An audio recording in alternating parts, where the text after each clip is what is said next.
they're already on pace. So props to you and a couple of you. Like Josie Dacko. Josie has $5,000 in, but she transferred to a different office for school. So that's showing up under their account, under that division for now. So we're going to get it all cleaned up this week, just with transference from UF, local. I mean, it's kind of a mess. But this is what we have. This is about 75% accurate. So if you know that some of yours numbers don't make sense, come talk to me at the end of the prep, and we'll make sure it's all fixed up. It's just like the email.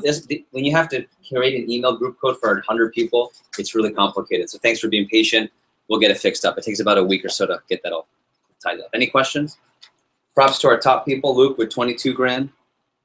Tria Smith with 8 grand. Shannon Vasquez with 7. Grant Stray with 6. Kirsten Casey with just shy of 6. Luke Laughlin with 5,800. Eddie De Las Cuevas with 5,400. And rounding off our 5,000 plus crew, Marcel Fayem. Okay? But I also want to give props. Some of you are already on pace, even though you're not at 1,000. So look at 999. Who's that? Patricia from Puerto Rico, from my OS. All the way down, Allison, Aliyah. Okay. Go to the second page. I would say if you're at 500 right now or higher, you're probably already on pace based on your withholdings to get to the number by September 23rd. You could be at 0 right now, and all you need is one good week and one check, and you're back on pace. So just be aware of that, and then just overall, you want to be if you already know, Jeff, I want you to keep looking at me for a top position.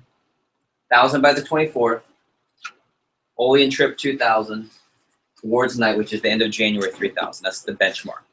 If you're way ahead, doesn't guarantee you a spot. If you're behind by then, doesn't mean you're out. It just means the pace is off. Any questions on that? Any tips or recommendations? I'm going to start talking about money here because Mr. Maseko is arriving pretty soon. Any tips, recommendations in regards to total startup, attitude and philosophy towards startup from our next level group, people who've done it, people who earned a branch spot specifically? I'd be curious to say, if you could do it over, what's your tip to everyone about startup and savings? So, look adamant here. Just don't pull from the startup to spend money on stupid things. I mean, if I had the money for my first couple summers, I'd be excited.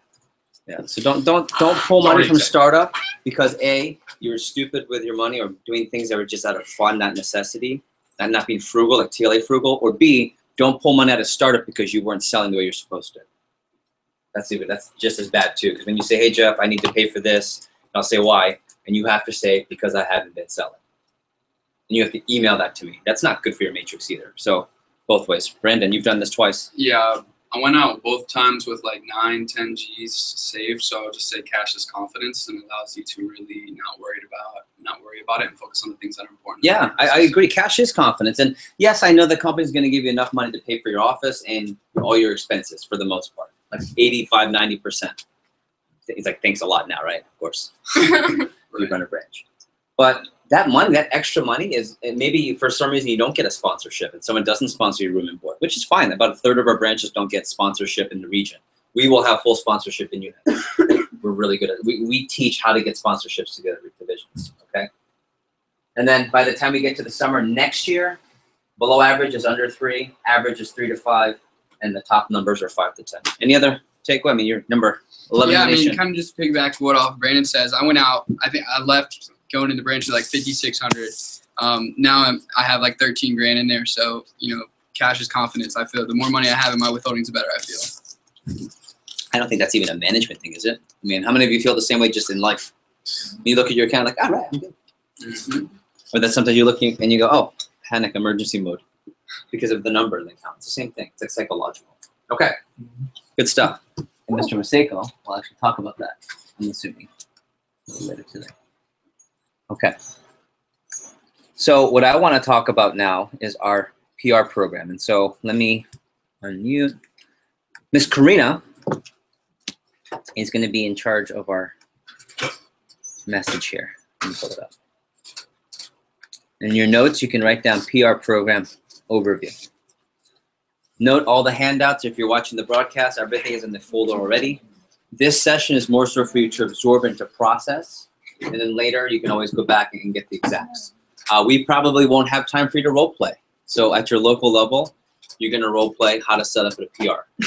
Here's what's really cool. Bless you. Raise your hand if you've already, as a first year, set up a personal recruit either through Facebook or a campus recruit, and you've made calls and you've set people up. because I know in the pilot over in Orlando's office, you guys have already done that. You are already technically 3 or 4 matrix points ahead. You've done it. Now, what's really cool is after this, all of you will get a chance. In fact, part of your matrix score now, let me put it up on the board. Your new matrix score is as follows. Can I have a picture of this, please?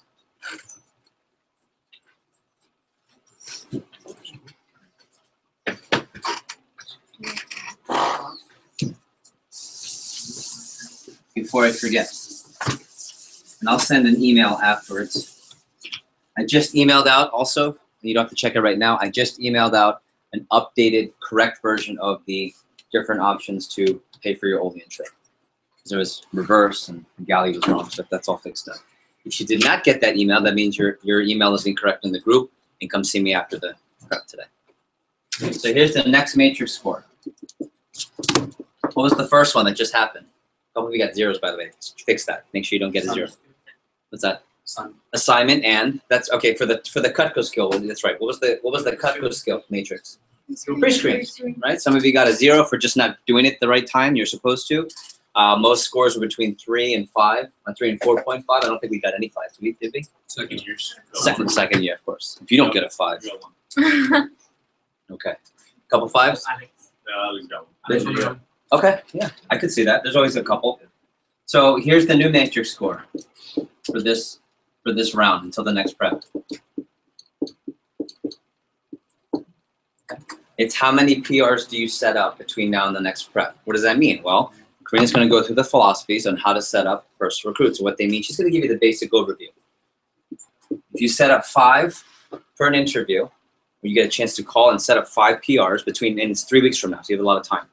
You either do it in your local office. How many of you are in a local office? Karina's, mine, Orlando, okay.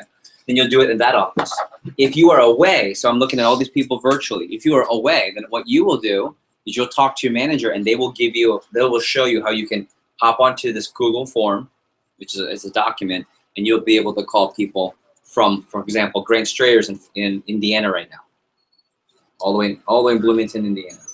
But we will be able to show him how to set 5 through our application, but from Indiana, and he'll just, it's all through text anyway, calling and texting. Okay, so every 5 gets you a point. So if you get 25 PR set between now and the next prep, you will get 5 points to your matrix score. Yes, ma'am. There's like Facebook recruiting counts? Facebook recruiting counts. And you'll see that. Everything Karina talks about counts for this. Okay? Some of you will knock this out in a week, by the way. It's that easy if you do it right. So here's what I want you to pay attention to Karina's message. Now we're getting into Cutco skills. And the prep's pretty cool. So the rest of the prep is Cutco skills with PRs. Then Mr. Maseko is going to come and talk about money. I'm going to follow up and give a little TLA version of Mr. Maseko's talk and give you some assignments. And then the last thing we'll do, if we have time, is dive into some advanced planning. And then this is the shortest prep that we run. Believe it or not, it's almost over. How many of you feel like it just flew? It's almost done. How many feel like you can't feel your buns? That's okay. That's okay. That's not a prerequisite for an office. You don't have to feel it. Okay. So with that being said, Karina is one of the best people, I would say also most experienced personal recruiters in our company. In fact, she was a personal recruit. Cool story. The person that personally recruited her, she did not even really remember. And he had, I guess, exchanged numbers. They had met each other. And it was one of those, oh, well, I just submitted on the app. Or at that time, no app.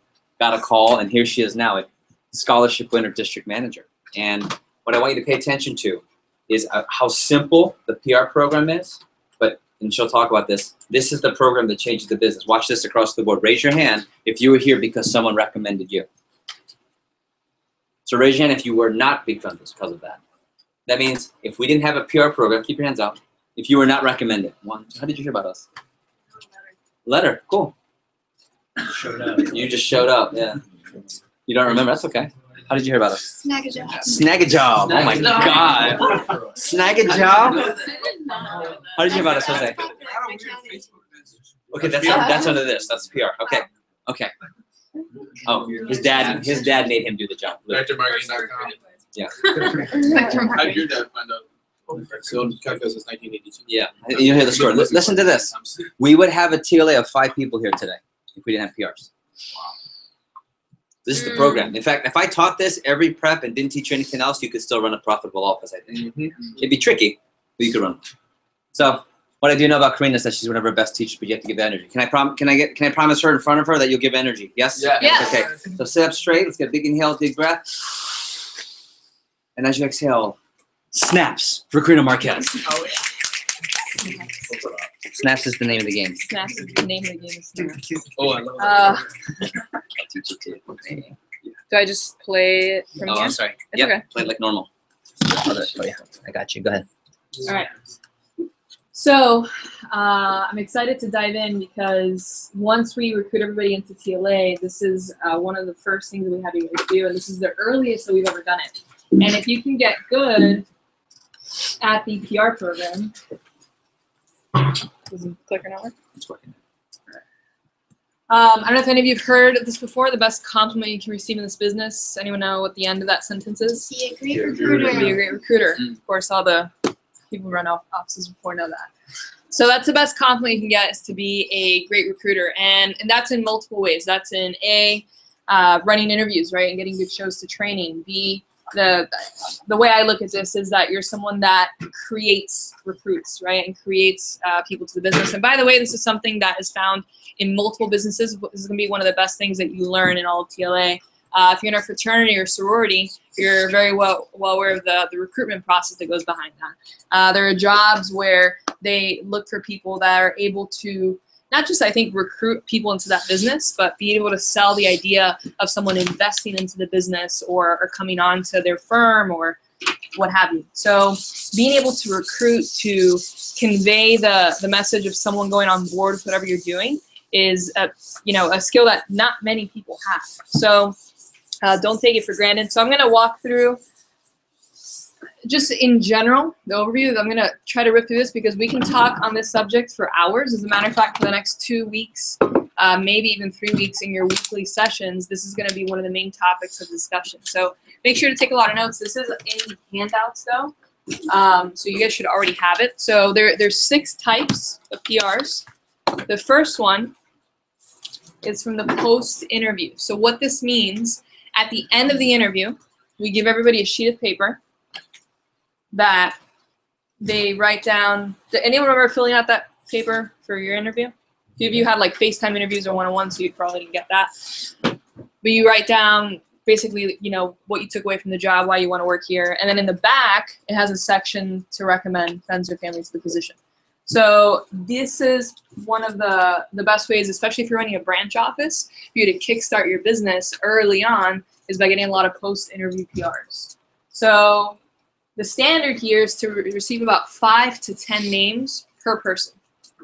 Now the sheet has room for 30. Why do you think we leave room for 30? So we get more. So we get more. Before, it used to have room for like 6, then I jumped to 8, and I remember when it jumped to 10, we were like, whoa. And I forgot who did it, but they're like, let's just ask for 30 and let's just see what happens.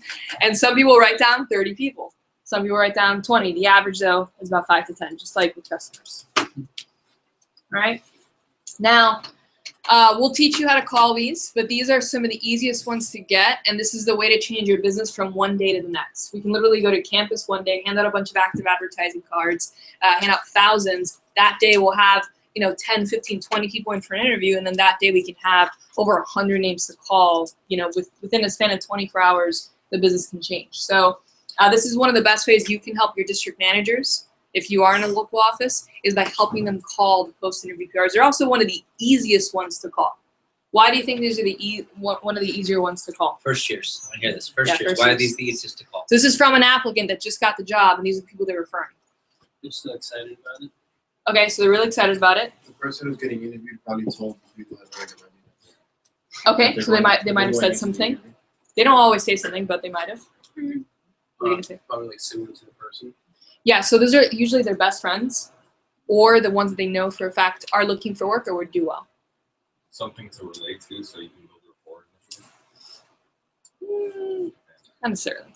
But these are really easy to book up for interviews. So if you have, let's say, only 5 names, which isn't really a lot, you can actually book every single one of them for interviews, and I'll teach you how to do that. It's actually one of the ones that we use when I'm training someone how to call PRs. This is one of the easiest things to call. All right, the second one is through PR app. Most of you won't have anything to do with this, but write it down just so you understand the process. The company has graciously figured out a way to take care of this for us, which is fantastic. Were any of you recruited by this? We got a text message from the company? No one? A few of you? This just got started this summer and will be a full-blown thing for the rest of the fall. Did anyone get a call from an assistant or a receptionist that said, "Oh, you were recommended"? So you got a phone Okay. call. That's what this is now. This summer, you don't even have to do it. The company does it automatically. They text. It's texted through the text center, so you don't even have to worry about that. Yeah. Right. I know in Andrew's office, you guys did this earlier on. All right. The third type is something called a top 10 list. Now write this down because for the most part, you probably will not be calling these lists. However, if I have a training class of 10 people and I get top 10 lists from every single one of them, that's 100 names. I am not physically capable of, I mean, I can do it, but I'll definitely need a little bit more help. So you might be given from your district manager some of these top 10 lists. These are the people that were highly vouched for from the representatives, the ones that we're going to set up for a one-on-one interview or a steroid interview if you know it that way. So you might get a chance to call these. If you do, these are, I would say, equivalent to the post-interview PRs, but you always get 10 per person. So what we do when they submit the names on the app, they're like, hey, now write down, and all of you should remember doing this in training. It's like, hey, write down your top 10 people that you feel would do really well at the job. Okay. Number 4, triple threat. Any of you guys remember doing this? Oh yeah. All the time. Mm-hmm. Snapchat, Instagram, Facebook. All of you will, this is going to be the easiest one for you to hop on right away. This is the best way. If you're in the local office, this is the easiest way you can help implement. You can work with the local representatives and you can get results immediately, and I'll teach you how to do it. 5th one is alley-oop. You guys might not know exactly, you might not know it by this term. Have any of you had like a friend on the phone that's interested and you pass it to a manager? Okay, that's what alley-oop is. All right, so for those of you who don't know basketball, it's like an assist, if you will, from the representative. So sometimes what we do is we'll ask the rep, let's say Lauren's my rep, and I'm like, hey, who's this person? Who's Nico? And she's like, oh, he's my buddy. I think he'd do really well here. I'm like, all right, call him real quick. I want to talk to him. So she'll call Nico and say, hey, I'm sitting down with my manager. Do you have a quick second? All right, cool. And then she'll pass the phone to me, and then I'll go ahead and tell him all about the job. That's like another way to do it where he wasn't necessarily initially interested, but she's like, he would kill it. He would do really well here. You should talk to him. So I'll teach you how to do that real quick. And then the last one is campus generated. This is where it gets fancy. Not fancy, but you can have a lot of these. So raise your hand if you've ever gone active advertising for, so you've gone on campus and you've passed out the cards, right? It's a lot of fun. I love that because I feel like I'm in control of my territory and I can generate recruits the best way that way. We put out posters. There's also, do any of you know that you have classes that actually have like a blackboard or an online access? You actually have access to everybody in that classroom and you can send them an email letting them know that your job is hiring. So I'll teach you how to do that too. You get credit for all those people. Yeah, it's great. And then clipboard. Have any of you heard of that term before? Clipboard. Yeah, clipboarding. You have heard of clipboarding. Jeremy, do you mind elaborating on that? It's basically where you go out to the campus, maybe an area where a lot of people apply, and you're holding a clipboard, getting people's names, getting their contact information, seeing who's interested, and setting them up for interviews. Yeah. So you're on campus, and you're just asking someone like, hey, do you know anyone looking for work? We say it that way, by the way. Do you know anyone that's looking for work? And then they're always like, wait, I'm looking for work. Yeah. Oh, you are? And then you just get their name and number. So it is a campus, but it's a campus PR because you were the one that recruited them, right? So now that we have the 6, I'm going to teach you how to get them. Now, this is where you need to take initiative. This is where you run the office as if it was your office, and you need to create versus collect, right? What does collecting mean? that you're just doing what? You're getting the information. You're just kind of waiting for everyone to come in. It's very passive, right? So I want you to create. I want you to actively go out there and create the recruits. So you'll see on the phone jam, if you haven't seen so already, everyone will have their phone jam goal on the board. And then all the managers, I like to have our PR goal on the board as well. So if you're in office on Wednesdays, I would put up your name and just say, oh, my goal is to book up 5 PRs for the Wednesday phone jam. And everybody's there. All the reps are there, so it's the easiest time to get your matrix score up. I think Jeff just erased it. But getting 25 PRs, guys, is really not that hard. When I was an assistant manager, I would confidently get 10 PRs every single Wednesday just by myself. And that's when it was like a lot more complicated. We didn't have like the text messaging thing that we do now. And I just owned it. So I'll give you a few tips on how to get that done. But let's go over triple threat. This one's pretty easy. What do we usually do for triple threat? Take a picture and post. Take a picture, put it on Snapchat. What do you usually say on the picture? A paycheck. Something like that. You can do a paycheck. You can do something like this. You can take a picture of like a trophy.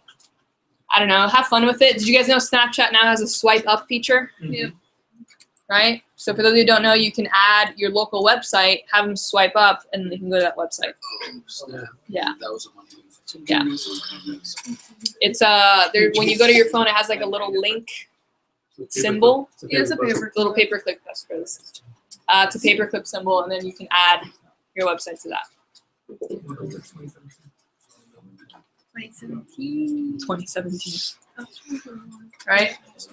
So I put Facebook as separate from triple threat just because I feel like it's a whole different beast. If you don't really utilize your Facebook account a lot, I would definitely reactivate it just for this purpose because it can be huge. There's a few different ways you can Facebook message. I would just, if someone can just take a picture of this as I put it up and post it. So this is to people that you have in your network, right? So let's say you're part of the, UF class of 20, what is it now, 2021? 21? And you're part of that group. You don't really know anyone in that group. You can just message people in that group. Hey, super random, I run a local business. You can alter that to I help run local business. I was wondering if you know anyone looking for a job for the fall. In this case, I reached out because a lot of Columbus students have done really well with us in the past. Starting pay is $15, and my office is looking to fill positions as soon as possible. Message me if you or anyone you know is interested. So you can kind of adjust it. I put Columbus. It's a local high school in Miami. Those of you who don't know. All right. Now, a lot of you have Facebook friends that you do know. Okay, this is how that's not how I was recommended, but kind of. Back in the day, you can merge your Facebook contacts with your phone contacts. That's how I was recommended. He had me merged somehow. I don't even know how I met him, to be completely honest. But you can message people that you know or just kind of know. The message is similar. Hey, super random. My job is looking to fill some part-time openings for the fall. Starting pay is $15, and my office is looking to fill positions as soon as possible. Do you know anyone that might be interested? You can just keep it simple. But I like asking a direct question, and they'll be like, oh, I'm interested, actually. Or, yeah, my brother might be interested, or my girlfriend might be interested. So don't be afraid to just sit there one day and just go through your friends and just ask. You'll never know. How did it work out? Kelly Jeffries, 10K fast starter, had a 13K spring break as well. She didn't want to do this. She's like, here's my Facebook information. Here's my password. She's like, can you just message everyone? I'm like, all right, cool. We recommended Danielle Boyd, who recommended Juanita Pedraza, who had a 10K fast start, who recommended Esteban Recht. For any of you who don't know Esteban Recht, he branched abroad. He was an assistant here in the pilot, did a lot. All stemming from Facebook messaging, right? And a lot of people are like, oh, I have no idea who you are, but I am looking for work. Mm-hmm. So you really never know whose life you're saving, really. Because a lot of people have spent their money for the summer, and they're realizing that not many jobs will work with their school schedule. So this really is their best option. So this email blast, you can kind of vary it up, but this is the one that I've been using. My friend Andy owns a local business in Virginia Beach. He works mostly with students. So when he asked me if I knew anyone that was looking for part-time work around school, I figured I would just forward the info out to my class. Starting pay is $15. It's super flexible, so you can work around classes, et cetera, et cetera. So I don't have time to show you how this is done, but basically you go to your local Blackboard and you message it to everybody. Just make sure not to message it to the teachers or the professors or anything like that. You don't want to do that. Yeah, don't do it group. You want to BCC it. If you don't know what that means.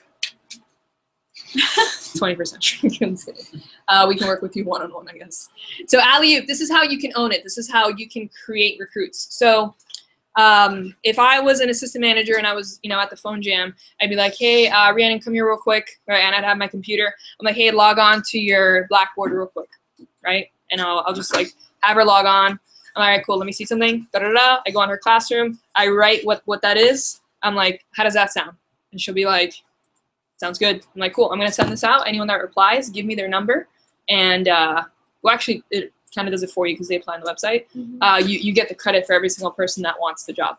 Cool? Cool. High five. All right, I'm going to do this for the rest of your classes. And I just do it for him right there. Hey, come here real quick, Nico. Give me your Facebook. All right, I'll write the post on his Facebook status. Does that look like something you would write? No? Okay, cool. Adjust it. Sweet. Can I post that? Cool.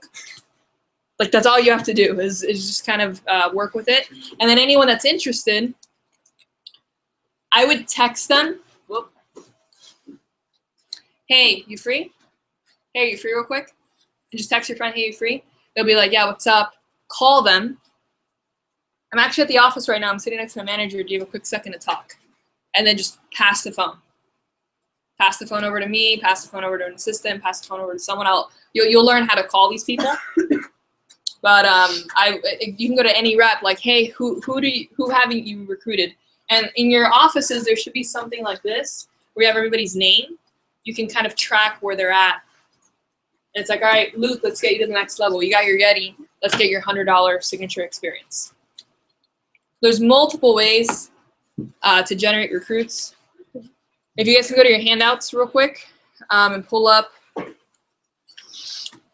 the approaches. I don't know if we have time to. I don't think the approaches went out. Oh, Or did okay. they go out again? I think you emailed. Yeah, no, you can. Emailed it separately. To everybody. Should be interview PR approach or something like that. I can pull it up too if that's easier. Why don't you pull it up for now, because we're not gonna, for sake of time. Please. Yeah. I mean, I can just like not go over it and just give some general tips if that's easier. All right. So the approach we'll go over at the weekly session next week. It's really easy. Can everyone here read? Raise your hand if you can read. Okay. A few hands aren't raised. Kind of weird. So as long as you can read, it's about voice inflection on the phone. Make sure that you sound appropriate, and you'll be fine. It's great because you never have to memorize this approach. Even me, I've been working here for like a million years, and I still use the approach every single time. So a few tips that you want to jot down. Can I make a quick comment? So she said something in passing they don't want you to lose. She said to be effective with the phone approach, we'll practice, we'll role play, but you have to connect, have good voice inflection, be able to follow a script. Sound familiar? What's that? What is it? The manual, and what else specifically? Phone jam. Follow the approach, have great voice inflection, handle objections. It is no different. Do you see why the skills needed to get into TLA are the same skills that are required to be a great manager of that company? These skills are universal. So rapport is universal. Handling questions is universal. Following best practices in a manual. You'll see that from Karina's message. You've heard that from my message. Luke's best practice is go to Olean. Mr. Maseko will speak about best practices. I'll speak afterwards on planning best practices. So I just want to make that point. That's why CPO doesn't just talk for your bank account. CPO and selling Cutco are these skills that secretly are accumulating, and the culmination is an explosion of you being able to be a manager because of it. Cool? Okay, I want to make sure that we didn't miss that point. Thanks, Bree. So my first tip is just to own it, right? Be confident with it. Know that these people don't have a job and you do. So if you ever feel nervous, just remind yourself of that fact, so that they're the ones that are interested and they want to impress you. So don't be afraid to say something like, oh yeah, I'm the head recruiting manager here at the South Miami office, even though if there's like 6 of you. it's fine. Like just you can just say it. You can say I'm one of the assistant managers here. I mean, it's something that they don't. It'll definitely make sure that they'll respect you on the phone. So don't be afraid of anything. And following the approach really helps because it helps the district managers help you. So let's say for whatever reason there's something that we need to help you with. If you're kind of doing your own thing, there's no way that I will be able to analyze your results. There's no way I can troubleshoot if you're not doing the same thing that I'm doing. So by following the approach, it keeps everything universal, and it helps us tweak where we need to. It also just helps you in case they ask you a question that throws you off. It helps kind of keep you in line. And also if you're just kind of talking off your head, especially if you like to read on your own, I find that people that read on their own speak really fast. So by reading the approach, it helps you like slow down and makes you sound a little bit more normal on the phone. And pull-aways. Please underline this a ton. Pull-aways are huge. When I was a representative, I told every single one of my friends that was recommended, I was like, yeah, dude, don't worry. They love me there. Just go in. They'll hire you. No problem. Which is probably one of the worst things I could have said as a representative because they were going in thinking that it was a job offer, right? They're coming into a job interview. The demeanor on an applicant end is completely different when you know you're going in for an interview versus when you're going in for an offer. You get a lot of cocky people coming in that don't quite get along with the managers, or they might decide, oh, you know what, I don't know if I want to sell knives. It's like, well, you haven't even gotten accepted to the job to sell knives. So you don't know what the reps are saying. I was the top rep in my office, and that's what I was saying. So the more you can do on your end to help avoid this, the better. So saying things like, if everything were to work out, if selected, if accepted, things like that. Kind of like how you say expensive in the demo. You should equally say if selected on the approach. All right, and we'll cover more of that next week. There's going to be a firm up at the end. You want to give proper directions. If your office is pretty easy to locate, you might be able to get away with just texting the address. But I always like giving quick directions. It's just like a phone approach for a customer. The longer they're on the phone with you, the more they remember the actual interview. Always tell them to bring a resume. Me personally, I always ask for a resume in the interview. So I hate when people tell me, oh, they didn't tell me that on the phone. I'm like, well, you're coming in for a job interview. First thing you think is to bring a resume. So I always ask them, like, hey, by the way, do you have a resume? They're like, oh, no, I've never had a job before. I'm like, all right, well, if you can put something together, maybe with your academic achievements, that'd be great. If not, no big deal, but it'll help you if you do bring one. Again, they come in with the right expectation. Have them bring a notebook and pen. This is what I say word for word every single call, every single time. Hey, by the way, Nico, make sure to bring a notebook and pen. That way you can write everything down so that in case you're selected, you're clear on everything that we do. Plus, I'm sure you have a ton of questions. You can write some of them down ahead of time just to make sure that they're answered. So make sure to bring a notebook and pen. That way you can write everything down. That way in case you're selected, you're clear on everything that we do. And again, that's another pull away. And then just like with Ms. Jones, how you do a sob story. Here I don't do a sob story, but I just kind of let them know, like, hey, by the way, Nafti, I'm setting aside time in my schedule to meet with you. Are you sure this is a time you can absolutely make it? All right, cool. Just wanted to make sure. Definitely wanted to wish you luck on your interview. I'll see you tomorrow at 4:45. All right, have a good day. Right, and you just end the call. But I always end with that. Hey, by the way, I just want to make sure this is a good time for you. I'm setting aside time in my schedule to meet with you. And by the way, this is all on the approach, so you don't have to worry about memorizing any of it. But it's just things that are not to be missed. So take your matrix scores.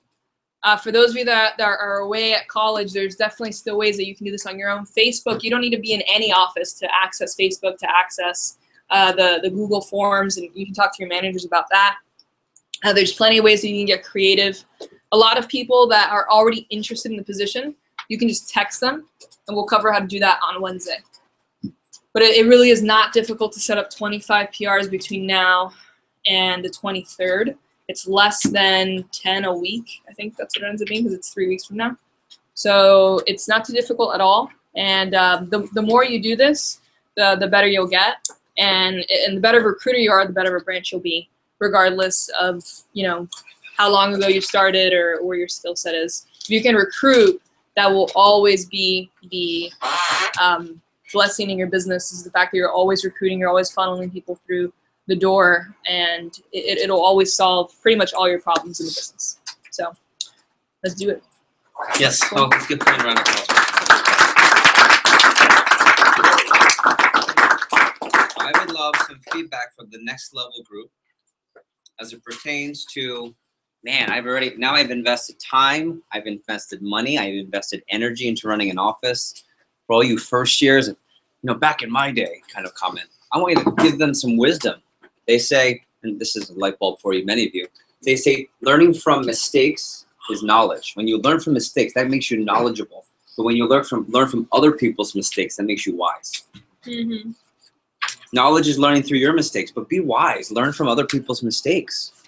And that's what that's a lot of what we're teaching you. Branch managers, district managers, pilot sales managers, Andrew, Grace, Mike in Clearwater. What would you say as it pertains to the importance of PRs? This is a general message, by the way, again. This is just general thoughts and things to take away. What can you speak to? Really quick. We'll go Luke first. The one thing that was kind of just brushed over that I want to highlight is what you said, creating it versus collecting it. That's something we usually don't go over this early, but there's a difference between a lot of not as great offices and great offices, or who's being very proactive in this program and getting PRs. You know, I think about it, just like the price. If you feel weird about giving the price to someone, they're going to feel weird about getting it. If you feel weird about asking for PRs and training, they're going to feel weird about giving it. You know, so you go in there with confidence and you're creating. If you're the pilot, you know we're constantly asking to call your friends every single second you came into this office, and that's not a coincidence. Okay. Let's continue with this. If I've run an office before, my feedback and thoughts to the group. Is that Mike or Andrew? Someone was chiming in. Go. Go ahead, Andrew. Yeah, I think about just at least to the NLG people, not just going back to what Luke said about creating PRs, also I think creating a culture. That's really big in our office, and I know also the pilot, probably any really successful office, creating a culture of PRs. It's something we talked about a lot. So creating an environment where, like, you know, with things like triple threat, with things like rep driven, where every single meeting or function that you have as an office, it's an opportunity to impact one of two things, either creating demos or creating recruits. So in this case, it's PR. So if you have a function where there's 25 people in your office, you know, it's easy when you're a new manager to think you ran an efficient meeting and you thought you did a really good job of like delivering value in a talk. But, you know, the question you ask yourself is, did that meeting or did that function create value or did it affect our sales report at the end of the week too? So if demos weren't booked up in that meeting, it didn't affect the sales reports. If PRs weren't created, then it didn't affect the sales report. So just something to think about. And going back to the importance of PRs, it's one of the two major keys. And you constantly got to be thinking about how do we create an environment that is an environment where people are excited to get their friends on the team. Everyone, this is the place to be. You know, when we were in Miami, we created an environment where, you know, the Metro Miami office was the premier work opportunity in the city of Miami for any students working at year. So when you go out for your own organizations, or if you're an assistant manager somewhere, you know, be thinking about how do we create that culture in that environment that's going to do that. I agree. There's no reward for great intent. I meant to have recruits in the team. There's no reward. We just read How to Be CEO, Next Level. What was one of the main things they said about as it pertains to that? There's no reward for great intent. Who remembers Next Level? Execution. Execution. So that's why we're going to talk about this every prep from now until December. It's that important. You ever go to a meeting and you say to yourself, oh my gosh, we're role-playing again? Luke, please. You should say thank you, not please. Okay, other thoughts? Last, wrapping up here? Okay, wonderful. So here's how it's going to work. Oh, go ahead. Is that Mike? Yeah, this is Mike. I was just telling my crew over here, I said the number one role that I want my assistant manager team to have in my organization next summer is being great front-end closers or front-end recruiters. I mean, without the front-end recruiting process or the front-end closing process, the business doesn't function. Just like a rep doesn't have a business if you're not setting up demos, the office does not have a business if we're not setting people up for interviews, at least at a high level. So you could be a great coach, you could be a great PDIer, if you will. You could run a kick butt training, but if you're doing that for nobody, you know, a leader of none, is that really a leader?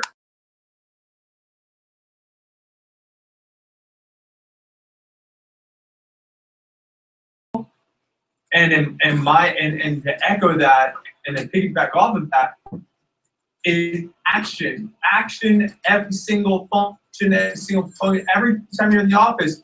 What's my danger is, hey Mike, I just set up 3 or 4 people for interviews tomorrow. Is that okay? Oh my gosh, yeah, that's definitely okay. Hey Mike, I have a couple of friends that want to get an interview set up. Is it okay if I set them up, or do you want somebody else to? Like, that's music to a district manager's ears. The more you can say that, and the more you can do that, the more value you're going to offer to the organization. Being a great recruiter. And where are my pre-meds at? Okay, Miss Miro. Dr. Miro at one point. And I apologize. What specific, we did this in our interview. Dermatology, okay, that's right.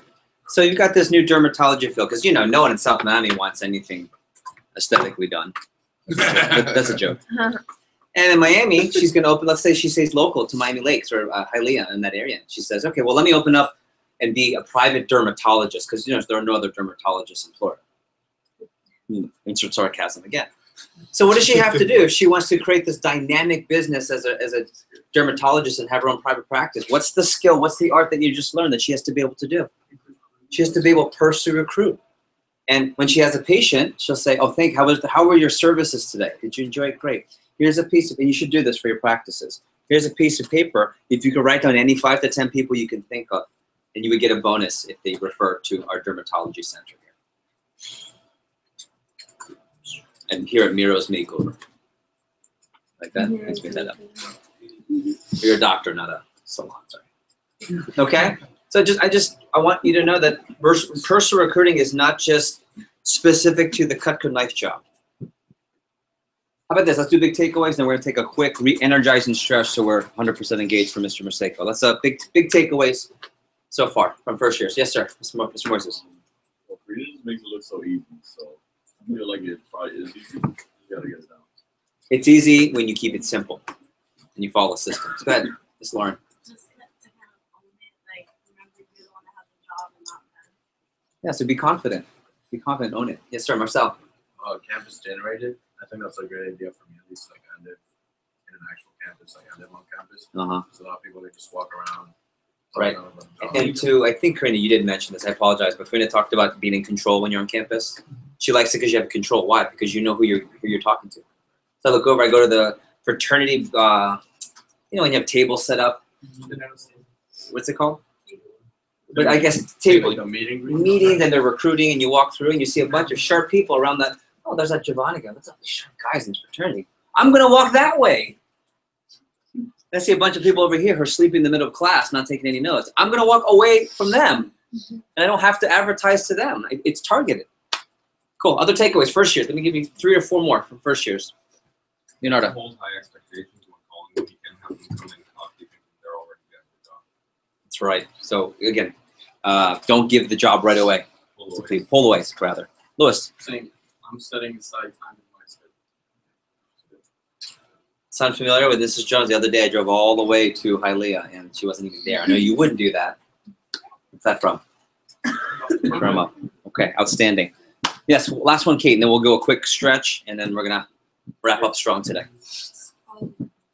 Follow the approach. What's new? What's new? Yes, sir. I just think I love that the matrix score is based off this right now, because I think that from this point on there will be a direct correlation between how people's offices do and how many PRs you set from year 3 to summer. So if you're proficient with this, even if you're not good at running training, even if you don't know how to manage people, even if you're disorganized, which you won't be disorganized when we're done with you, no matter what, if you know how to do this, guess what you will always have? Lots of really good people in front of you. And I don't know a manager who can't teach someone how to sell Cutco if you have a lot of good, sharp people in front of you. No pun intended. Got it? Okay. It's now 4:24. We're gonna take a 3-minute break, and during the 3-minute break, I want you to find the next level member. Next level, raise your hand. Next level, raise your hand. I want you to facilitate. Next level, I want you to give your best 3 to 5 tips on either the importance of or how to learn the PR program. And I want you guys stretched and ready back for Mr. Merseco to dive into money. Cool? Okay, guys.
question, and it's going to involve a little bit of drawing, so you can see if I'm a lousy artist or not.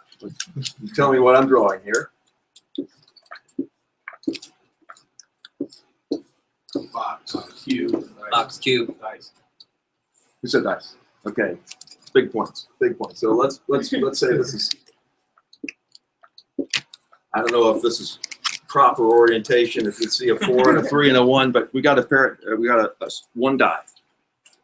What are the odds that any one face comes up? This is not hard. 1 out of 6. One out of 6 because there's 6 faces. Okay.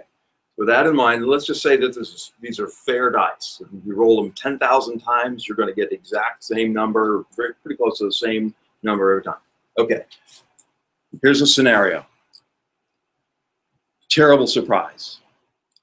You owe $1,000 that you didn't know you owed, like tuition, car repair, something bad's just happened. You got to pay $1,000. Okay, so your bank balance is going to come down, or maybe even go negative. You're going to have to borrow. No fun. Okay, all right. And somebody walks up to you and says, "Okay, I know you owe $1,000. We're going to roll this dice. If it comes up 1, just like this, you still owe $1,000. If it comes up anything except 1, now you're going to owe $867. Okay?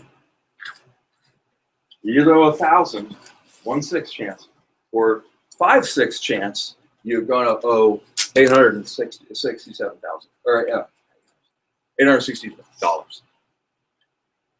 What would you do? Roll the dice? Okay, how many of you would roll the dice on that? How many of you would not roll the dice on that? Okay, 2 of you would not, right? Anybody else? 3. Anybody else? Is that almost a 4? You're not sure? Okay, so we had 3 people who said, I'm going to roll the dice and take it, right? Not going to roll. 3 who said they would. You are going to roll? Because even if you do land on that one, it's still the same amount. Okay, so the scenario is completely different. Okay, totally different situation. Draw a line here. Now we're going to roll the dice, but I'm giving everybody in this room $133. Everybody's got you just surprised. You've got $133 in your pocket. All right. How many of you would gamble that 100? Excuse me. I'm giving you even more. I'm giving you 167. Got the math here. This is $833. Now I'm giving you $167 each. Okay. Here's the die. If it comes up 1, you get $1,000. If it comes up anything except 1, you lose your 167. Okay? So, who wants to roll the dice with their $167 who have a 1 in 6 chance of turning it into 1,000? How many? Okay, let's see. 1, 2, 3, 4, 5, 6, 7, 8. About half of you. About half. It's about splits. All right. What's the difference between these two? You told me your name. Leonardo. Leonardo. Yeah, you have something to lose in the second scenario. Do you have something to lose in the first scenario? No, because regardless, you're gonna owe $1,000. Or no, you're gonna owe either 1,000 or 833. 67, which would be this good case scenario. 5 out of 6. Do you know the mathematical propositions of these two are identical? There's no difference. There's no difference. They're exact same proposition. The only difference is in this one, you started with negativity in your head. The pain of a loss, okay, the pain of losing $100 for a ticket, or you drop your iPhone, you break the face of your iPhone. How much is a new face? It's $100, right? Okay, so $100, hate that. What's the pleasure of gaining $100 is only about 1/3 to 1/2 as much as the pain of losing $100. A loss has 2 to 3 times the pain of the pleasure from an equivalent gain. We don't have symmetry on our emotions. And so we're going to come back to this because it's an important topic that we're going to take up, and it's the source of as many, let's see, do I have a forward button? Yes, sir. It's the source of as many financial and investment mistakes as anything I know of. It's an area called prospect theory. Let's is this forward? Is that, To the right. It's back. this one. Okay, very good. Let me make sure. You are good. I wanted to nail that down, and we're going to come back to that concept. There you go. Very good. So I've chosen the words for this topic of preparing yourself for financial success. Preparing, it's an ing on the end, right? It's not something that you prepare for before the age of 25 and you're good for life, right? It goes on your whole life. And it certainly should be going on like throughout your experience here where you're working in Petco. It's also, it's much better to do to prepare to have wealth before you actually have that wealth. You have to prepare. You're not going to get it without preparing. But once you get there, have you seen what happens to people when they win the lottery? Most lottery winners die broke, and all their lives just get ruined because they didn't do anything that would prepare them for that event. People who work hard over long periods of time and they save more than they spend. Did you hear that? They save more than they spend. They don't spend everything that they earn. They accumulate money over time. They have practice, and so they get there and they're ready when they arrive. Yourself. No one else can do this but yourself. You can't. There's no magic pill you can take. You can't just say, "Oh, I see how they do it. I'm just going to be like them." You have to do it yourself. Financial success is one flavor of success. There's lots and lots of different flavors of success. I consider one of my greatest treasures in life is I got 3 fantastic kids. I have a stable household. I think that's worth a lot. I know a lot of really wealthy people who wish they had what I do. And then finally, we all measure, and so today we're talking about, I want to make sure that we're talking about financial success. There are many other types of success which they could easily count for just as much or more. But we're speaking today specifically about financial success. And I'm going to start with this question. Can it? Can money buy happiness? Can wealth buy happiness? Yes. Leonardo, what do you think? I think it can buy you freedom, which can bring opportunities for happiness. Freedom. What's another word for freedom? Opportunities, choices, latitude, Stability. stability. I don't think wealth can buy happiness because I've been in places where I've seen the very low of the lowest, and I see a smile on their face, and they're totally satisfied with what they have. Their contentment is something that a lot of very wealthy people would love to have, and they don't. So contentment with what you have is a very valuable thing. Here's what I would suggest it does. The only thing it lets you do, that wealth lets you do, is that it lets you hire somebody else to do what you don't want to do. So in this picture here, I've got, we're watching Jeff's BMW. You work here long enough, you get to the right position, you get a company BMW, right? Okay, so do you want to spend a half hour washing your car, 45 minutes or whatever it takes washing your car? Or do you want to drive through Sonny's car wash and pay them $12 and let them do it? That's pretty good. But on the right here, we've got this happy family of 4 washing the car. What else is involved? What do you get when you wash your car? You pay your $12 or $15, you get a clean car. But what do the people on the right get? They get an experience. The kids learn to take care of stuff. The kids learn how to wash a car. The kids maybe learn how to, the steps that lead up to getting a job like this. The family just sort of does stuff together. You get a little exercise if you don't go to the gym at all. It's at least something. So there's some benefits. There's some trade-offs here. But one of the things that I would encourage you to do is think in terms of your time. What am I trading away when I buy this meal? I pay $7 for a meal instead of making it myself. Well, it took time to make the meal too. So think of the trade-offs, the time and the other opportunities that are involved with every investment decision, every spending decision you make. Here are the topics I want to cover today. deferred gratification. Does everybody know what this means? Deferred to delay. It's something that you want to get, but it's going to become later rather than sooner.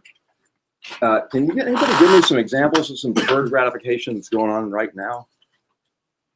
Leonardo? We're investing our time in. Thank you.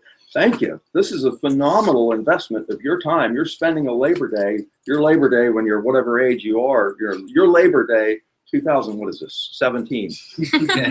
You were not on the beach. You were not in a swimsuit. You were in a business suit.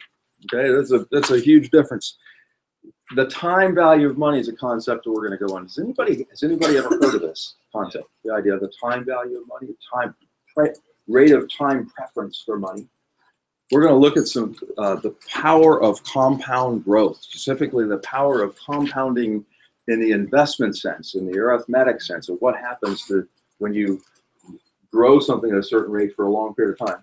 We're going to look at goals-based planning, which I think would be something very valuable for you. And you know what? You can go home and discuss with your parents, because at the end of, in just a few minutes, you'll know as much about it as they probably do.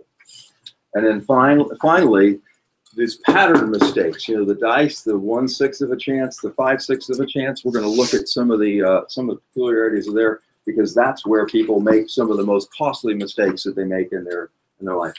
Let's look now at deferred gratification. Your parents grew up on a cartoon character named Popeye. Does everybody know Popeye? Yeah. Yep. Popeye the Sailor Man. Okay. Remember he had a sidekick. What was his girlfriend? Olive Oil. Good. And then Brutus was the guy who beat him up. But then there was this friend named Wimpy. And Wimpy just loved hamburgers. And so Wimpy would always say, I'll gladly pay you Tuesday for a hamburger today. Simply meaning, I want it now, and I don't want to wait for it. Well, that is actually a very common trait. There's an interesting experiment with marshmallows, and you could Google this, marshmallows in children. You give the little kid the opportunity, I'll give you a marshmallow now, or if you can wait an hour, I'm going to give you 2. And it's interesting to see which kids are willing to wait. Some small fraction of them are willing to wait. Almost all of them want it now. But then you look at the other behaviors of the same kids who are willing to wait an hour for this marshmallow. I want some mushrooms with my peanut noir. You see what they do, and it's a tremendous predictive equation in what that child is, how they're likely to behave. It's stunning, stunningly and informative. We measure deferred gratification with something called the time value of money, and here's the simplest way of expressing it. If you have $100 now,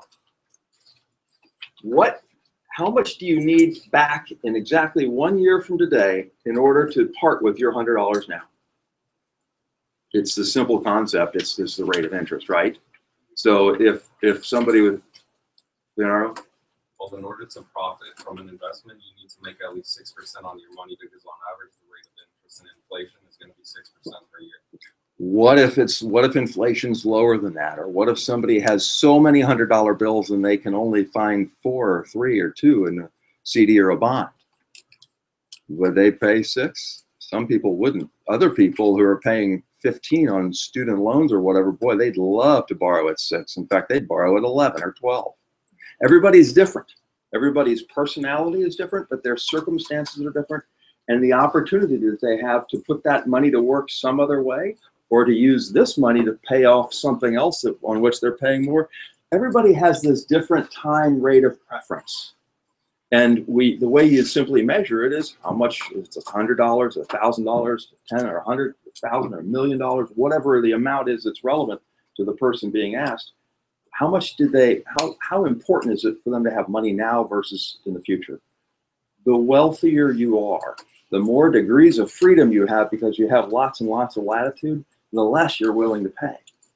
In other words, you're not desperate. You have options. And so let's think longer term, not in terms of individual years, but in decades. In a minute, we're going to look at what's the consequences of growing money for very long periods of time, 3, 4, 5 decades. But how much money would you need if you had to set aside some money now? How much would you need to get back in the future in order to make that worthwhile? Let's just say that I said, you know, in 40 years, you can have 20 times as much money as you do now. You could put in 40 years you could put aside $1,000, and somebody's going to give you 20,000 40 years from now. Is that a good deal? Yes. How do you know? How would you know? I could write the equation on the board. We're going to look at that in a minute. In fact, we're going to look at it really soon.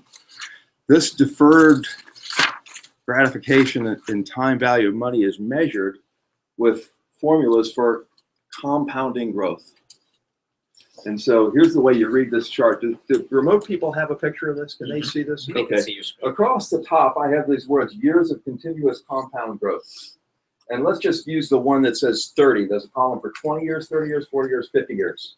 And so the way you'd read this is 30 years from now, if a person, let's go all the way to the bottom with the sort of a gold stripe, if somebody grew money for 30 years at 10% per year, so in other words, their $100 turned into 110, and then 121, and then 132, and it's compounding.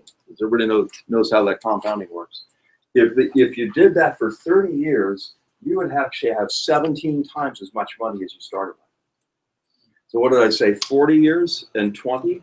So 40 years and 20, that's the same as about 8%, 7.95% compounded for 30 years. 40 years would mean you'd have 22 times as much as you put aside. So if you all have talked about Roth IRAs, right? And the cool thing about Roth IRAs is the money you put in, as it grows, nobody's taking taxes from it. And so it grows and compounds, and the harm of taxes are not hurting it.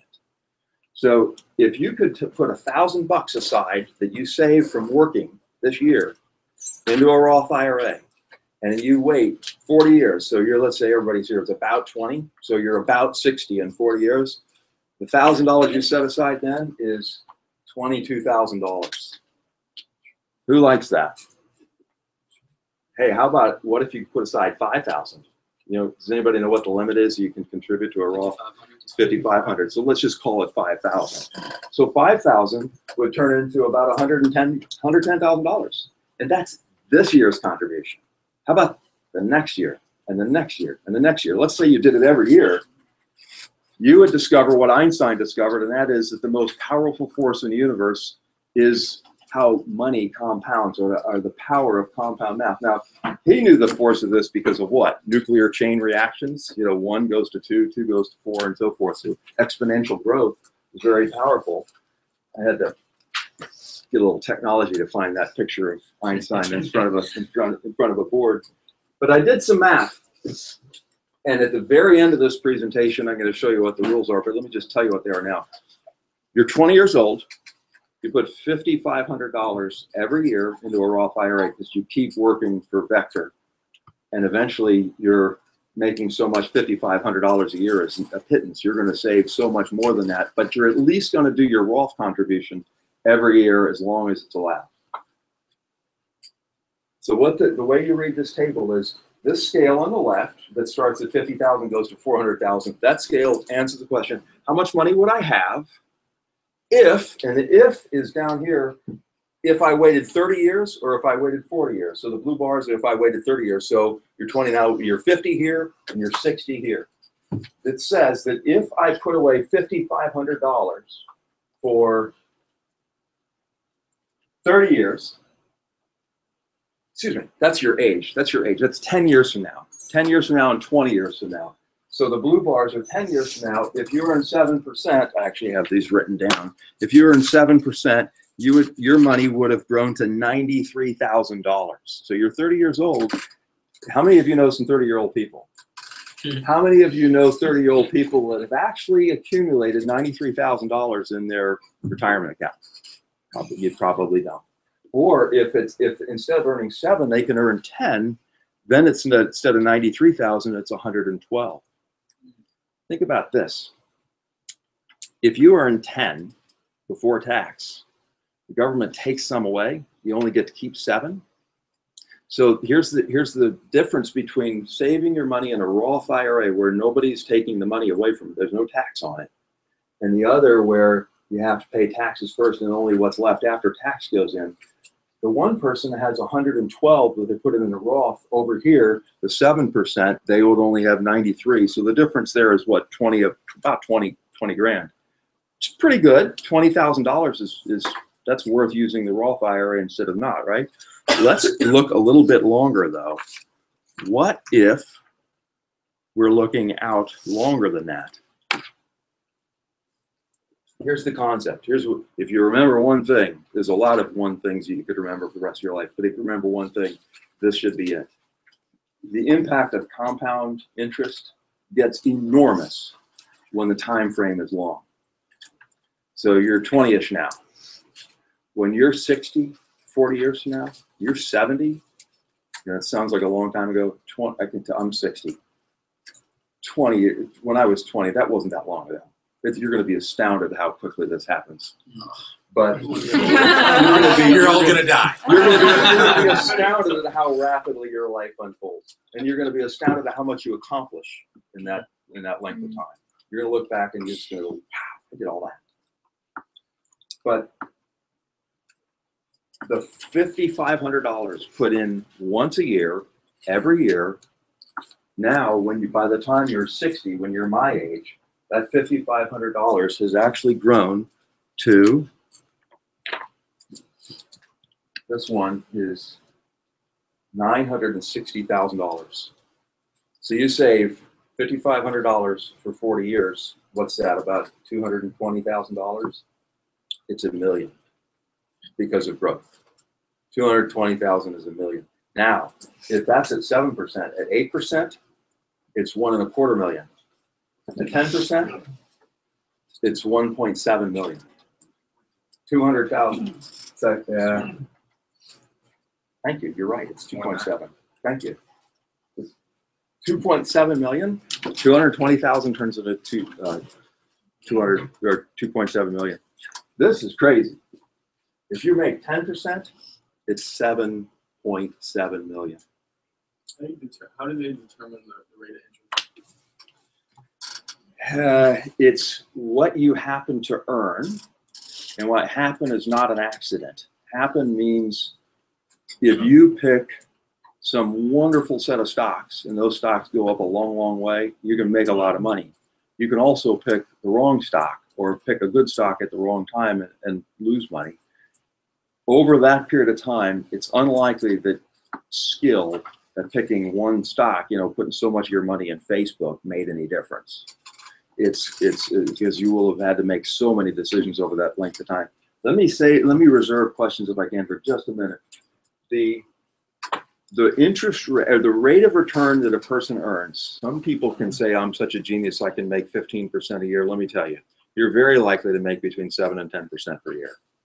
Because you'll make enough mistakes thrown in over that period of time that it's going to bring your genius rates of return down.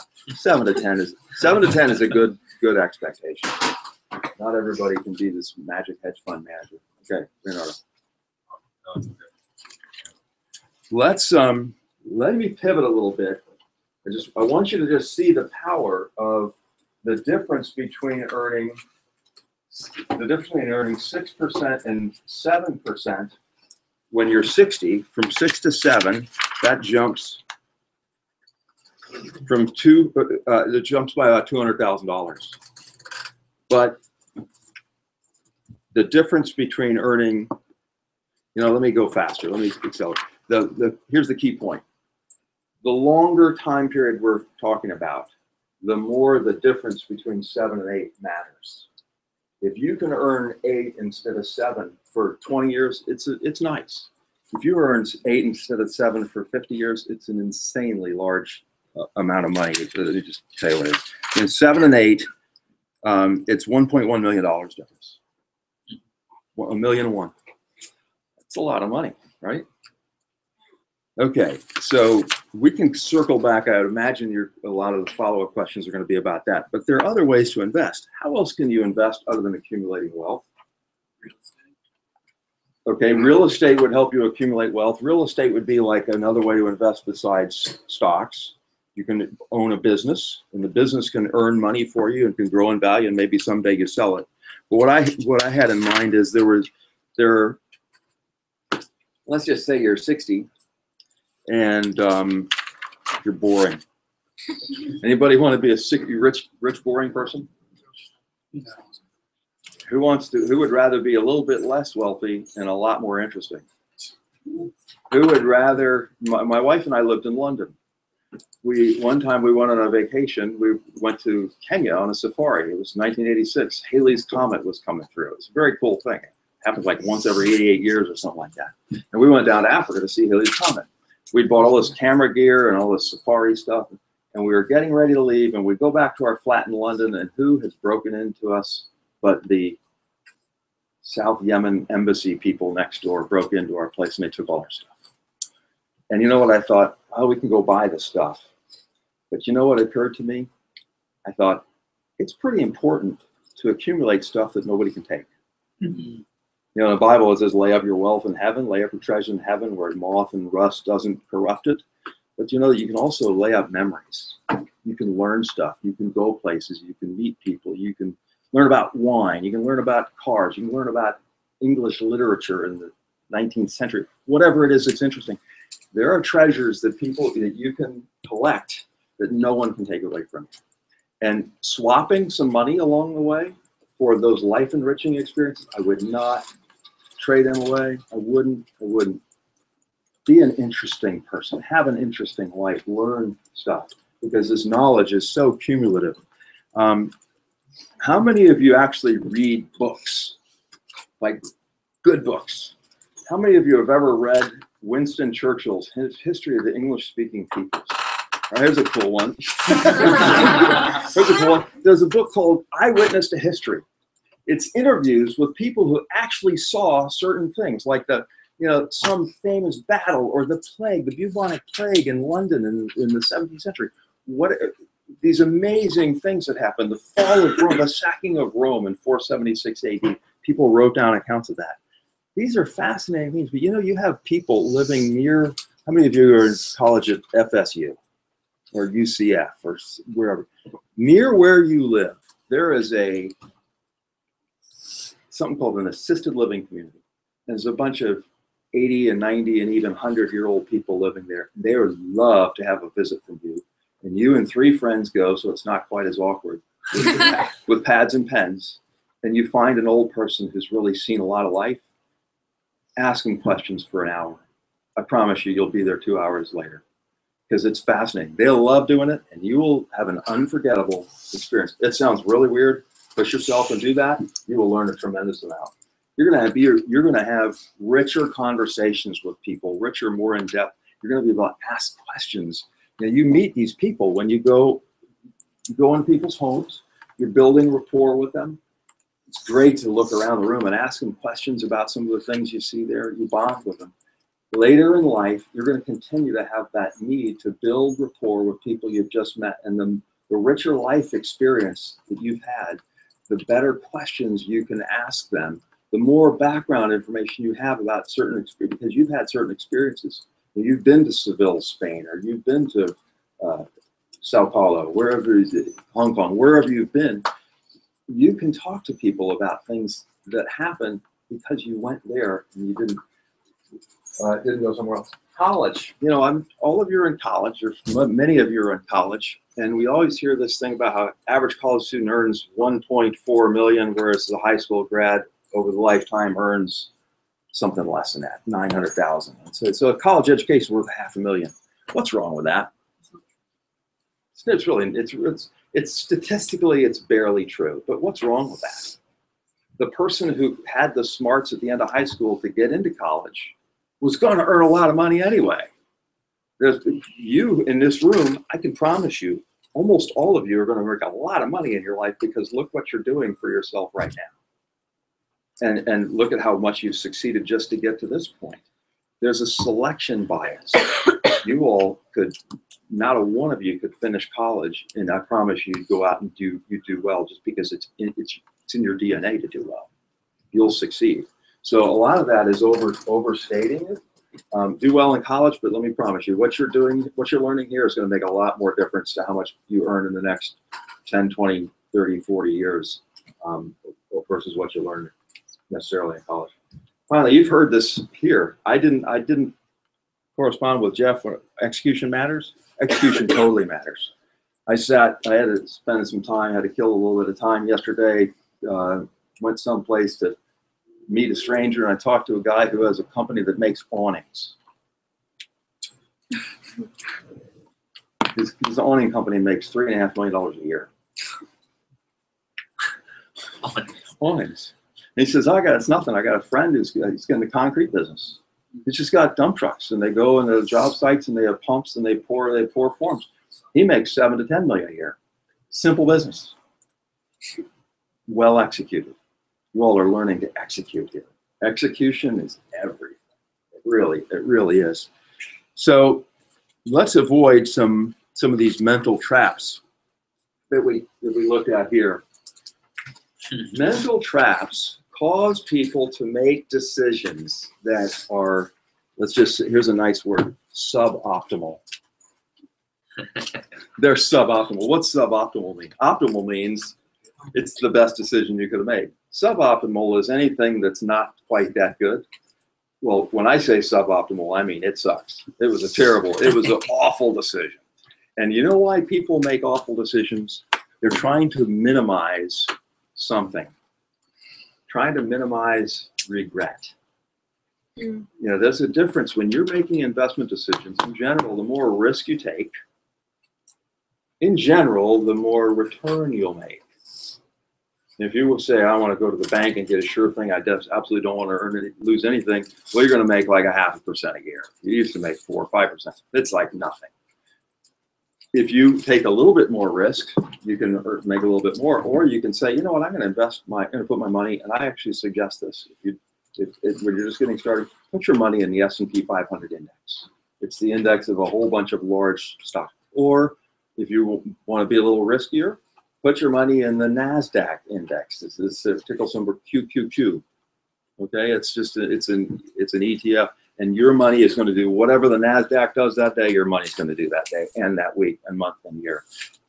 It'll grow. It'll grow over time. But the reason people don't do that is that they're afraid, I put $5,500 in there. What if it's only $4,000 at the end of this year? Well, what if it's only $4,000 at the end of this year? You're not going to spend it for 40 more years. Who cares? Just, that actually means you can buy more with your $5,500 this year after it's gone down. You should root for it to go down. You should take risk when you're at this age by investing, putting your money in deferred gratification. So you say, I can't spend that now, but I'm going to have so much more in the future. And I'm going to do this every single year that I'm going to have that $2 million or $5 million or whatever it is when I'm an old dude. So fear of losing money is such a powerful thing that when given the opportunity to say, okay, I don't want to lose 1,000.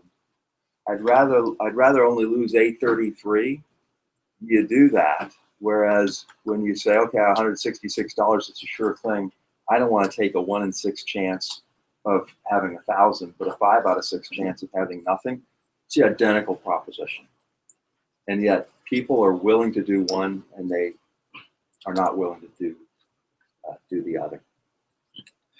It's astounding, and there's usually the skew is even bigger. Here's some last thing is making some financial goals. When you're 30, maybe some of you are married, maybe you have kids, maybe you have a house, you got a car and/or a car payment, insurance.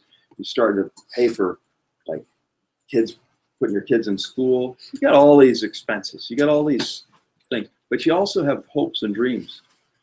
It's very valuable for you to write down which objectives do I have?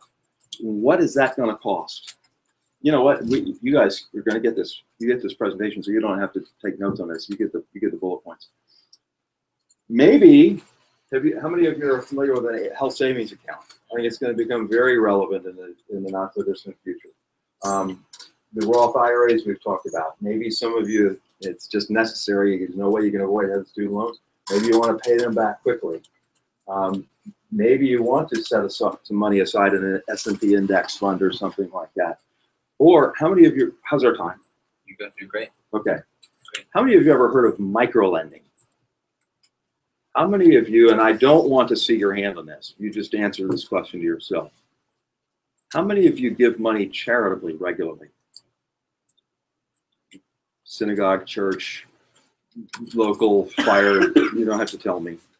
Maybe you really feel for veterans, or you really, cruelty to animals, you want to prevent that, or whatever your cause is.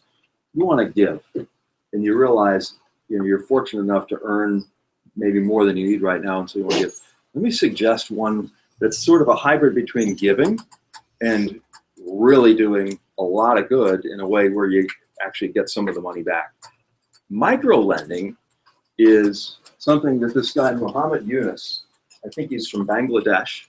Muhammad Yunus is the lender in a small area of Bangladesh, and he realized if he loans money to a family to buy 2 goats, and what do 2 goats do? If it's a male and a female, they make more goats. And then they make goat cheese, goat's milk and goat cheese, and then more goats milk and more goats cheese. And pretty soon, somebody with 2 goats in a small community is raising the standard of living in the community, and they're raising their own wealth quite a bit, all because of 2 goats. But they couldn't afford 2 goats unless somebody was willing to lend them the money to buy 2 goats.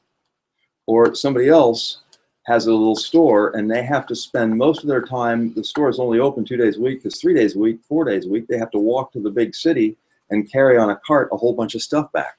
What if they had a bicycle?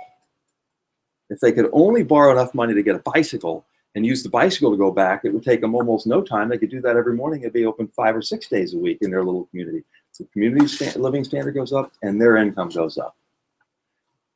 You got the idea? Water purification, transportation, some of the most simple, basic things. We turn on the faucet, we get in the car, we turn the key, we step on the gas and go. It's not so easy for them. In the most basic situations in the world, they're starving for capital. And the tiny bit of capital, I'm talking about a $100 loan for 2 years, totally changes the output of that family forever. And the whole community goes up.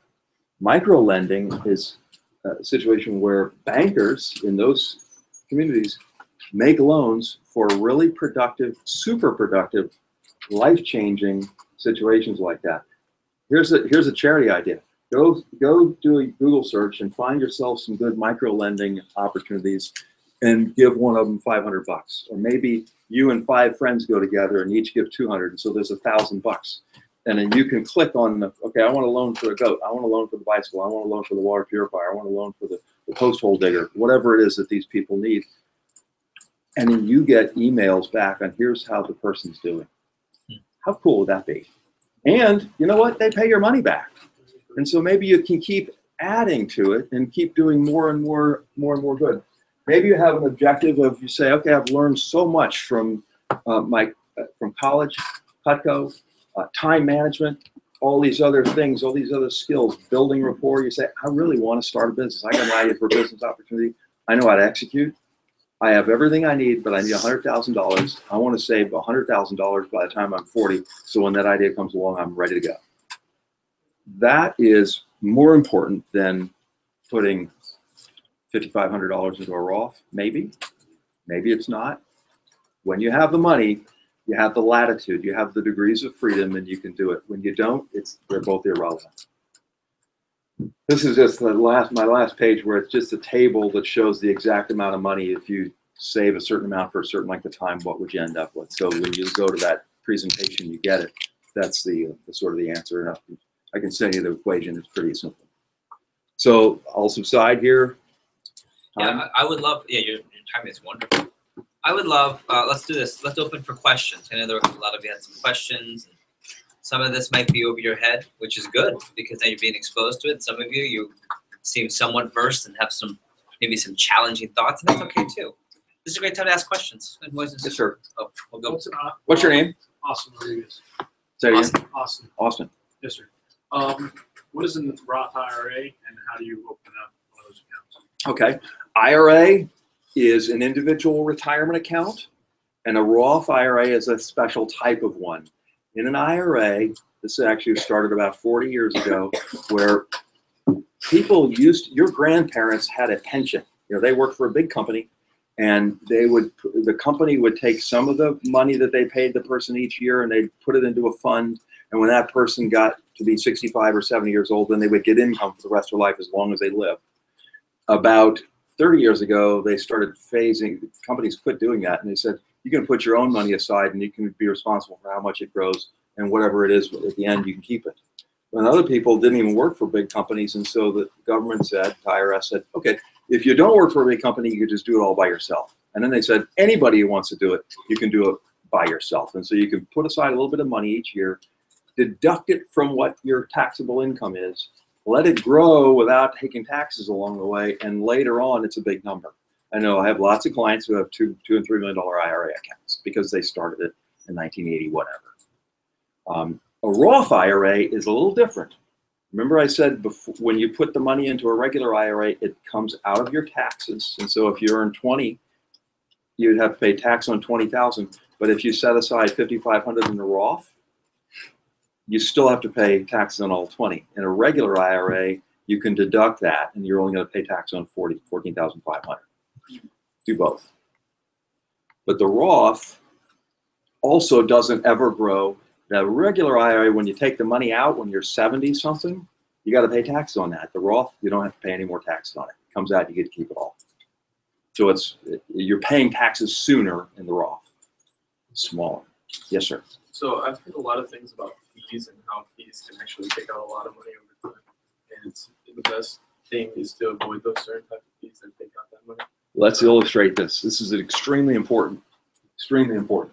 Let's consider that a person could make 8%, but they have to pay a fee to some flunky like me. They have to pay a fee of 1%, which is common. For people who have big portfolios, you should pay a fee. And so on any given year, if they have $1 million, 8%, what's their return that year? If they make 8% return on the million, 80,000. 7%, it would be 70,000. So it's cost them 10 grand that year. What does it cost them over the course every year for 30 years? It's not just 30 times 10. It's not just 300,000. In this example, it's it would be 50. There, it's $132,000 difference. So that when you lose a little bit to fees, it hurts a lot. When you lose to taxes, it hurts even more. And so actually our investment proposition is we try to give people the highest probability of the best return with the lowest risks, fees, and taxes. Highest odds of the best return with the lowest risk, fees, and taxes. It's huge. You should try to avoid, try to minimize the investment cost because it's a sure thing ad. Yes, sir. My name is Moises. Moises. So, obviously, it's never too late, but at what age would you consider that this would not be the ideal plan? When you're dead. All right, another thing. You're nowhere close to that age. Oh, of course not. But another thing. So for 5,500, is that the number that you would assume everybody's doing this plan for, or? That's just a max. That's the most that the government will let anybody put in an IRA if you're less than, I think it's 50 years old. Once you're over 50, then you can do $6,500 when you flip 50. But you know, I don't want to be too flippant about the age question, but anybody who starts when you're 19, 20, 21, you're going to be so far ahead of somebody who doesn't start till they're 29, 30, or 31. And here's how much ahead. You start 20 years earlier or 10 years earlier. In this example, you have 600,000 when the person who started 10 years later has 264,000. You know, are you kidding? That's huge. The president would say huge.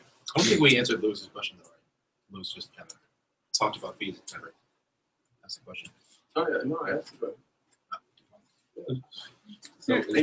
Okay, so I'll answer any questions you have after this, one-on-one. But I want to let everybody else. Yeah, I have a lot of questions. Okay, well let's you and I carve out some time. Okay, no, I must have been either totally opaque or totally transparent because no women have asked me any questions. We've got a virtual question from you. Oh, sure. So Josie in South Carolina says, does the market correction have anything to do with rate of return you'd be getting from a Roth IRA? Or if you were to start investing, would you want to wait until after a market correction, or does it not Oh, I want to talk to her. That's great. That's Josie. Okay, that good girl, Josie. So she's at Mr. Mistake. If you could clarify what her question, because I know Yes. they don't understand. Somebody said the word correction. Okay, stocks go up over time, and sometimes they go down. The odds are over any rolling 1 year holding period. So in other words, you buy it in what is now September 4th. Let's say tomorrow you buy some stocks. You buy the S&P index, and you wait 1 year. So September 5th of 2018, you have about a three out of 4 chance of being up. You got a 1 out of 4 chance of being down. And so what Josie is saying is, hey, what if I wait until markets are down and I put my money in then? It's a great question. But here's the problem. If 3 out of 4 years are up and the next year happens to be up and she waited, whoa, she's not better off, is she? If she's doing it every single year, okay, this could be one of the things you should remember all your life. If you're the first, I'm going to give you part A and B. Part A is if you're your grandparents and they're not working and they got a certain amount of money and the market goes down, that hurts them because whatever it is they're spending, that also makes the amount go down and there's less to bounce back.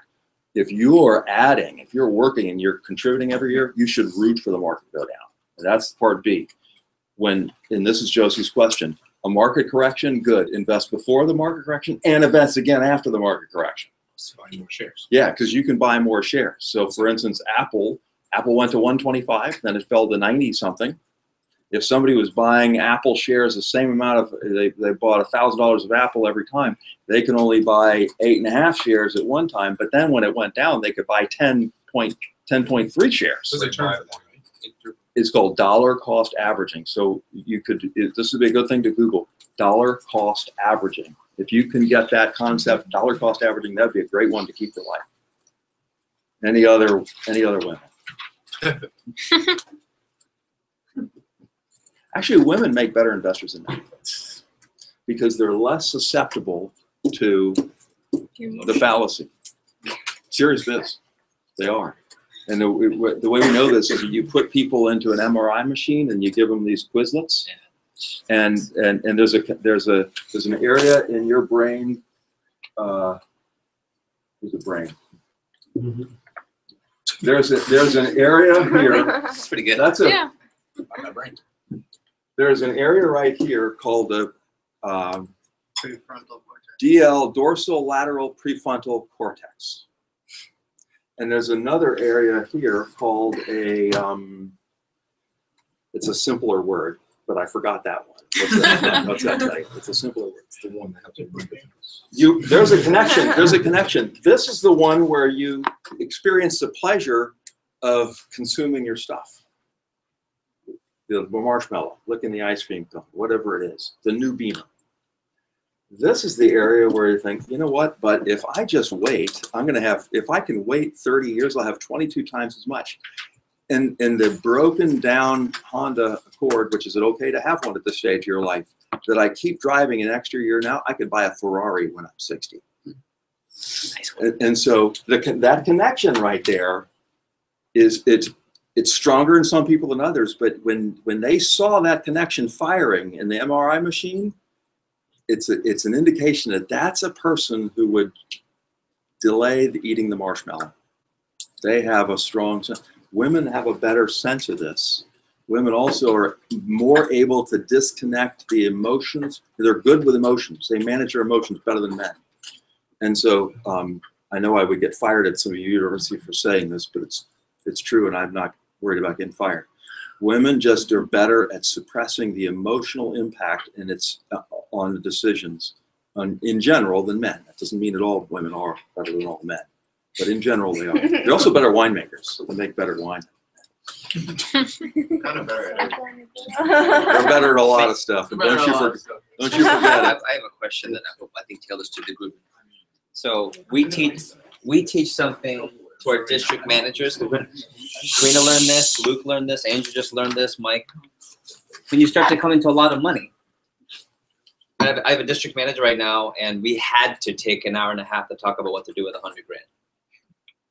Like one of those, oh man, we have to take a whole hour to talk about this $100,000 you have just chilling. Woe is me. Okay? But that hour and a half was really fun, and there's no perfect, and it depends on who you speak to, but there's a priority scale for us of, okay, we're going to start here. Like when you have the first blank amount should go here, and I think you kind of roughly covered that. For us, it was, okay, we start HSA. Okay. For us, it was then Roth. I have a picture right here. For us, it was then, let's go Roth. Then it was a solo 401 or a Roth 401 or something to that effect, and then profit share, and then all that. So that would be more advanced. For the 18 to 25-year-old, I'm a Cutco branch manager. I'm a dirty 30. I make 30% plus, and I can put away $1,000 to $5,000 in a semester because I'm doing TLA skills and I'm paying my bills. Would you have a basic thought on Remember this slide on goals-based planning? Where was it? No, it's after this. Goals-based planning. Yeah. If you are alone in the world and you had a repair bill, something that's not so likely to happen, but it could, and it could cost you $1,000, $2,000, $3,000, and you take all your money and you put it in stocks, and 6 weeks later, stocks go down by like 5% or 10%. That's not uncommon. And and now I need new tires or brakes or whatever it is, or some surprise. Some bill comes due, and you don't have a reserve. Now you have to sell at a loss, and that hurts. And so what Jeff is saying here is that, remember Maslow's hierarchy of needs? You know, what is it? Food and shelter first. The first thing I need is air, because I can breathe. I can live for about 4 minutes without air, and then I can live a certain amount of time without water, and then I can live a certain amount of time without food. And yeah, basic needs. Whatever your emergency contingency amount is, don't start investing until you have that covered. And it may be that, you know, mom and dad, a lot of us have parents, and if we really had a problem and our parents said, our parents, a good parent I would say, go ahead and invest in that, put that money in the Roth IRA. And if you happen to need $1,000 because some unlikely thing happens, the bank of dad is open. But if there's no bank of dad or bank of mom around, then you're going to have to think about what are my basic contingencies that I need to preserve. And the reason the HSA, Luke showed this to me. I would normally not put the HSA down there, but the HSA, the health savings account, it's like an IRA for doctor bills. If that was to pay for emergencies and things you just didn't anticipate, then I could see why it would be there. Why it would be at the and that was our philosophy. Another way to do this is, let's just say a person has 3 buckets. And this is for households, but we have one as a safety bucket. How much do you need to feel safe? And so, for instance, if somebody has $1 million, well, what if stocks go down by 10 or 20%? I don't want to lose $100,000 or $200,000. Well, they might, and it might take 2 or 3 years to get back. So let's just say it's going to take 5 years for them to come back. Let's make sure we have enough dollars in your safety bucket that if stocks go down, you'd never have to worry about it, because you got 5 years worth of living expenses in that safety bucket. And this one would be like a market bucket. So you can invest in real estate, stocks in emerging markets, small companies, or let's call this an opportunity bucket. I have a chance to go into business with a friend, and it's something we know really well. We know how to execute. We've been thinking about this for a long time. That's this $100,000. This is something where you could literally double, triple, quintuple, or whatever the other multiples are, your money in a decade if you execute right. You're never going to do that in a stock market all day. You're controlling that. You're controlling your destiny. So think about how much should go in here and here and here. Do that very deliberately. Any other specific or general question? We'll take two more, maybe 1 or 2 virtual, and then I have a couple closing thoughts. And what we'll do is we'll take a quick stretch break, and I'll go and give some thorough assignments, and then we'll be done for the day. Gustavo is my name, and I'm not sure if this is a question for one-on-one, but I know that Tony Robbins speaks about fiduciaries. I'm not sure if you could explain about the difference between, I guess, an investor and the fiduciary. So like fee based versus percentage based. Fiduciary, and the Latin fide. Who knows what fide means? Luke, you're not eligible. Fide. Okay, how about Semper Fi? Who's that? Is that on their back window? Semper Fi, and what it means? What Semper means always, and Fi is short for fide, faithful. But faith, it's faith. So a fiduciary is a person in whom you put your trust and your faith for money. And so I am a fiduciary. People say, here's my $4.1 million. Greg, you make these decisions for it. You're responsible for growing it. If you screw up, and you screw up because you were negligent, I'm on the hook. If they lose 10%, I'm on the hook for $400,000 if I screwed up. But if it's just, I did my best, I made a prudent decision, and things just didn't work out right, then it's the client's problem. But a fiduciary, there's very recently a legal change in the way financial advisors have to operate, and they must do something that I've been doing for 40 years. They must act in the interest of their clients and not themselves. And so that's all that means. You can add, if you ever, when you get to the point where you need, let's make this simple. Use robo-advisors. Okay, you know what robo-advisors are? It's a very smart way to invest your money, or just the Vanguard, low-cost firms that have just platforms that tell you this. You take a questionnaire, you say, here's how much money I have, here's my life circumstances. They'll tell you this is how you should invest. It's a very smart thing for you to do. Until you got a couple $100,000, just do that. Robo-advisors are great. Nobody in my industry would tell anybody that, but they are great. It's a good idea. We have a robo-advisor company in our portfolio. Well, I know that we have other questions, but we can certainly funnel them back to Mr. Seiko. First of all, can we give a round of applause?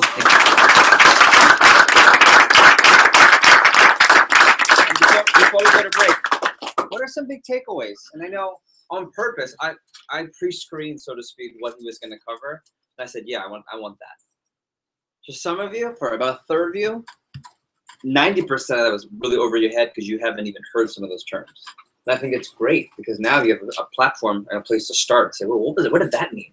And Brandon says, hey, Jeff, I heard you talked about fiduciary. And look, what does that mean? Because these are questions that I know I wasn't asking at 20 years old. But when I had a financial advisor from Smith Barney come to our Cutco meeting and talked about load fees, I said, what's a load fee? And I asked, what's a load fee? I kept asking these questions. You only find the answers when you ask the questions. Okay, so big takeaways. And I'm going to give you a financial assignment, and then we're going to take a quick break. Leonardo. It's important to amass a wealth of memories and records that nobody can say. Yeah. Invest in yourself. Invest in experiences. Good Olean. Good Olean. Invest in experiences.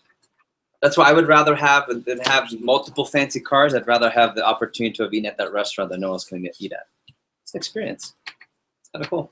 Close.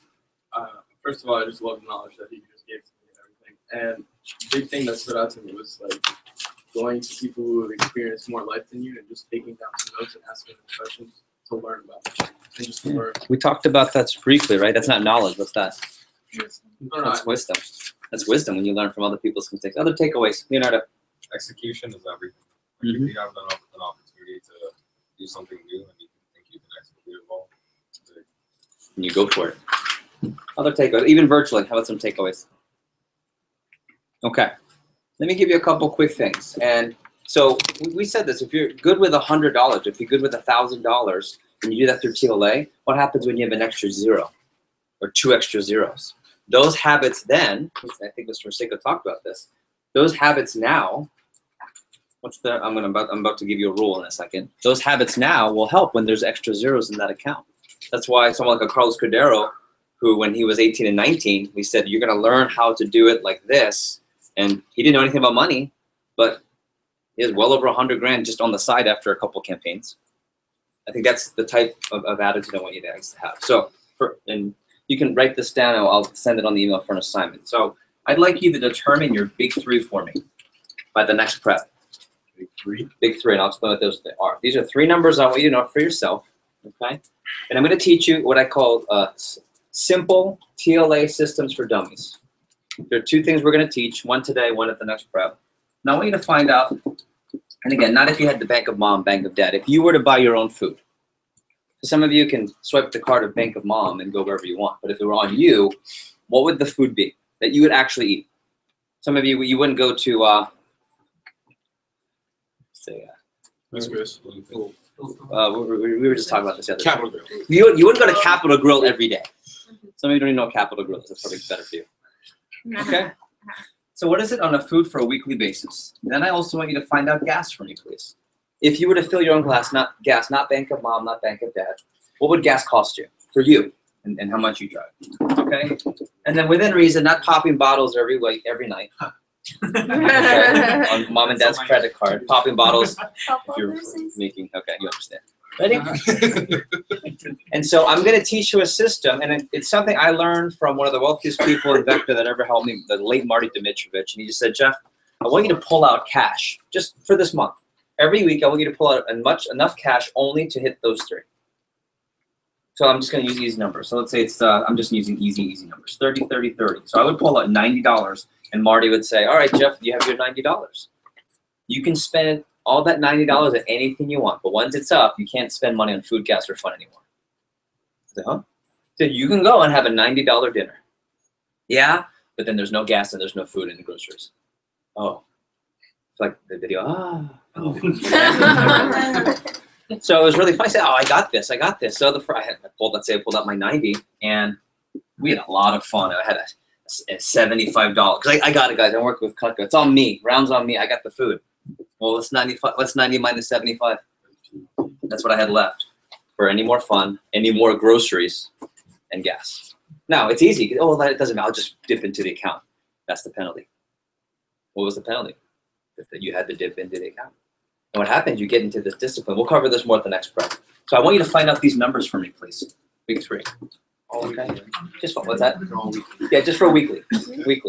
And then we're gonna have a challenge, and we're gonna have fun. You guys like to be competitive and sell lots of knives. Whoever sells the most knives wins something like this, something like that. Trip here. You go to Jamaica. Well, the person who can budget and save the most money on the side on Big Three is gonna get a prize at the end of our TLA ball. And we're gonna reward you. What's that? A branch. Yeah. Touche. Last thing, and then we'll take our break. And then what I want to do is we're going to do a quick break. Then I'm going to give you 5 minutes worth of assignments, and then we're going to conclude our prep for today. Okay. $100 rule. Next level. Raise your hand if you're familiar with and know the $100 rule. Okay. I want to be very careful. This is not a you have to. This is a you get to.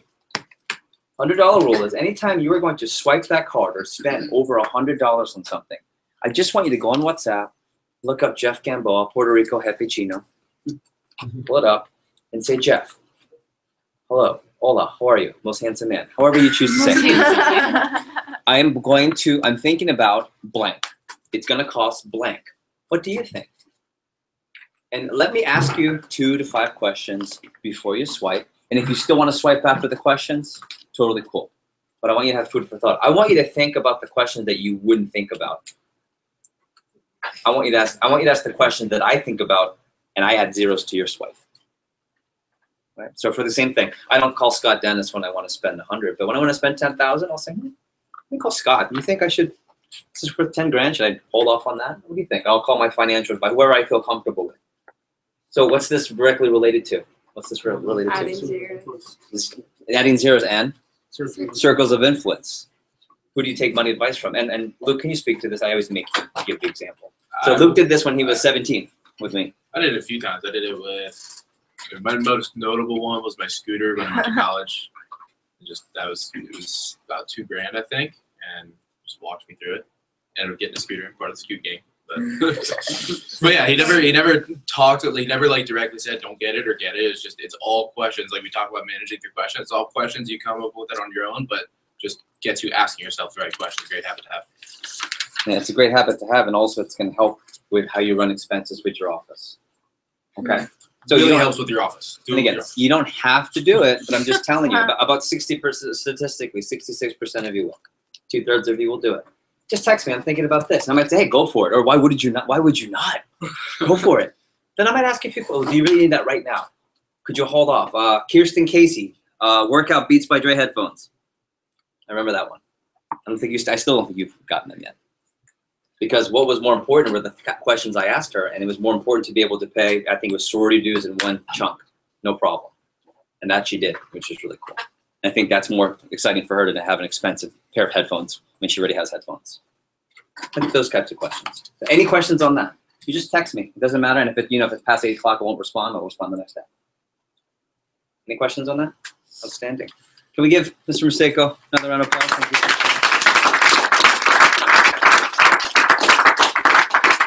We're tight on time, so I want to make sure I honor your 6 o'clock. So I'm going to give a truck queue back to school. Can we take 5 strong, but 5 quick, and exactly 5? Let's come back and let's wrap up for 6 o'clock. Okay, thanks, guys.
These All are my right. games, by the way, these are my games with us. Let's grab a seat, everybody. Don't know. Are we gonna be like on the same For Olean? Yes. Playing back, yes. Me, maybe not playing there, all of you. If I go right. All right. I want to get you out of here on time. I'm kidding. So last 30, for the next 30 seconds, if you can open up on your notes, the agenda, it has the assignments all listed at the end. And then I'd like you to create your, what are you grateful for, do you appreciate, / what are 2 biggest takeaways? I'm not gonna be able to call on everyone. Greg, thank you again. Yeah, how cool is Luke's dad? Awesome. He is awesome. You see why I love hanging out with him? He's great. He knows everything. I always say, know a little bit about everything. Be a Renaissance man or Renaissance woman. He knows a lot about everything. It's really a deep This is why Mr. Mercedes cool. So we'll go to dinner. We'll go to a nice dinner. We'll have barbecue and beer and wine and lots of fun, lots of booze. It's awesome. And he'll say, okay, do you know about this grape? No. And he'll tell me this elaborate story about this one grape from this obscure town and how the pirates used to toast so they would avoid I mean, It'll change your life. it's awesome. That's that's his accents. When you have like a waitress with the accent, it's like, you're from southeastern Zimbabwe. She's like southwestern Zimbabwe. It's like, Okay. Sorry, 25 miles. Let's do this. Okay. Let me cover assignments real quickly. If you are virtual and you're watching this on the YouTube broadcast, okay? So if you're on the YouTube broadcast and you hopped off already, don't forget that your summary, what I want is your full summary of all your notes by Sunday, next Sunday, this 1 week from today at 9 p.m. If you stayed for the whole thing, you don't have to do that. And I know who stayed for the whole thing. I can see on the Zoom, okay? And I'd like a summary page. So if that's you, when you're watching, I'd like a summary page at the end. It's attached to the email, and I'll resend everything, all the handouts one more time. On the email, there's a summary that says, what is my 1-page summary of all my notes? I encourage everyone here to do the 1-page summary because you'll take all your notes, you take about 30 minutes, and then highlight the most important takeaways, Cutco-wise, money-wise, personal-wise from the prep, and then ready at the end of the fall, you go through all the summaries. And then before the summer, you go through all the summaries, and it's a big review right before summer, okay? So let's go to the assignments. Last page of the notes, please, or of the agenda. Give me 30 seconds. And I would write this down. Remember, everything's going to go out on email form. Number 1, if you have issues or questions on startup, don't talk to me after. If you have issues or questions because you're not getting the email, like for example, if you didn't just get an email from me today, you're not on the email code. Come talk to me or WhatsApp me, and we'll fix it right today for the good Lord. Assignment number 1. So drill for skill by September 22nd, and your manager will keep a track of this. Every 5 PRs that you set, in fact, I was talking to, who was it here? Yeah, you just don't, you're about to set a PR today, someone was responding. Every 5 get your matrix point, you have until the 22nd. Thumbs up if you understand that assignment, it's pretty straightforward. Okay, and anything that Karina covered count. Facebook, steroid, one-on-one, alley-oop, all that. 2, make sure you sign up for Olean. And I'm okay if you didn't actually sign up for Olean today. I'm not okay if you don't talk to a manager and explain why, and we can help you. Okay? How many of you already did sign up for Olean? Okay? If you did not, you're not in trouble. I just need you to talk to a manager as soon as possible, and let's come up with a game plan. Okay? And a game plan can be because of anything. Because of my parents, because of school, because of this one class. Cool. Let us know. We'll help you. I put underneath there, start getting sponsored now. And what I mean by that is talk to people who will help sponsor you. Hey, you know, I'm running this. I'm potentially going to run my own business next year. And I'm looking for sponsors. So if you know anyone or if you'd be willing to sponsor me, let me know. Sponsor rooms, sponsor board, sponsor office supplies. And you never know when you ask, just like with customers. I have reps all the time that by the time we get to Christmas, they have multiple customers, friends, family, and parents that will pay for everything personally for them, for their branch, or for their assistant summer. And that means everything you save when you're withholdings next summer, you can put all the money into what Mr. Maseko just talked about. I'm really excited by next summer, more than half of you should put $5,500 away in one check. Not the end of the year, in one check. Just put it away for your first Roth, if not this year. Pretty cool, by the way. Okay, 3rd, startup. You guys already know the deadlines. I want to recognize if you're over 500 right now, raise your hand. You saw the report. Okay. If you're over 1,000, stand up. I'm just curious. Several over 1,000. Cool. So right now, from a startup standpoint, yeah, including the manager, from a startup standpoint, these are people in the lead, and and that can change. But I just want to say props to you for saving money. And if you're not where you need to be, talk to your manager and set up a plan. Cool. Let me give one snap for this group. 1, 2, 3. All right, have a seat. Give me a jazzy snap. 1, 2, 3. Jazzy snap. Okay, cool. 4, financial fitness. Implement the $100 rule. You just text me and say, Jeff, this is what I'm thinking about. I got a 100 meets fashion rule from Moise. Is awesome. I love. It was a $100 rule meets. Hey, what's fashion advice? Those are my favorite, by the way. Men's and women's fashion. Love it. Let me know. Kirsten the other day, she was sending Heidi photos because she and Heidi were texting this summer, but different outfits for SC1 and SC2 and all the different conferences. And then I get to talk about how much did it cost. The difference. Okay. Determine your big 3: gas, food, and fun if you are responsible. Give me one pinky if you understand that assignment. Yes? Okay. Ready? Take the pinky. Go. Soon you will have 1 million. Okay. Journal. I didn't get a chance to go into this. There is a link for Jim Rohn, who's one of the greatest business minds of our century, on the power of journaling. It's about a 30-minute audio. I want everyone to have listened to it before the next prep. Make sure you listen to it. It talks about the power of journaling. You don't have to invest in your actual journal just yet, but if you do want to invest in your journal before then, talk to a manager and they can guide you in the right direction. For example, I brought mine just up here in case we got to it. But this is I always go with Moleskine. It's about 40, 50 bucks.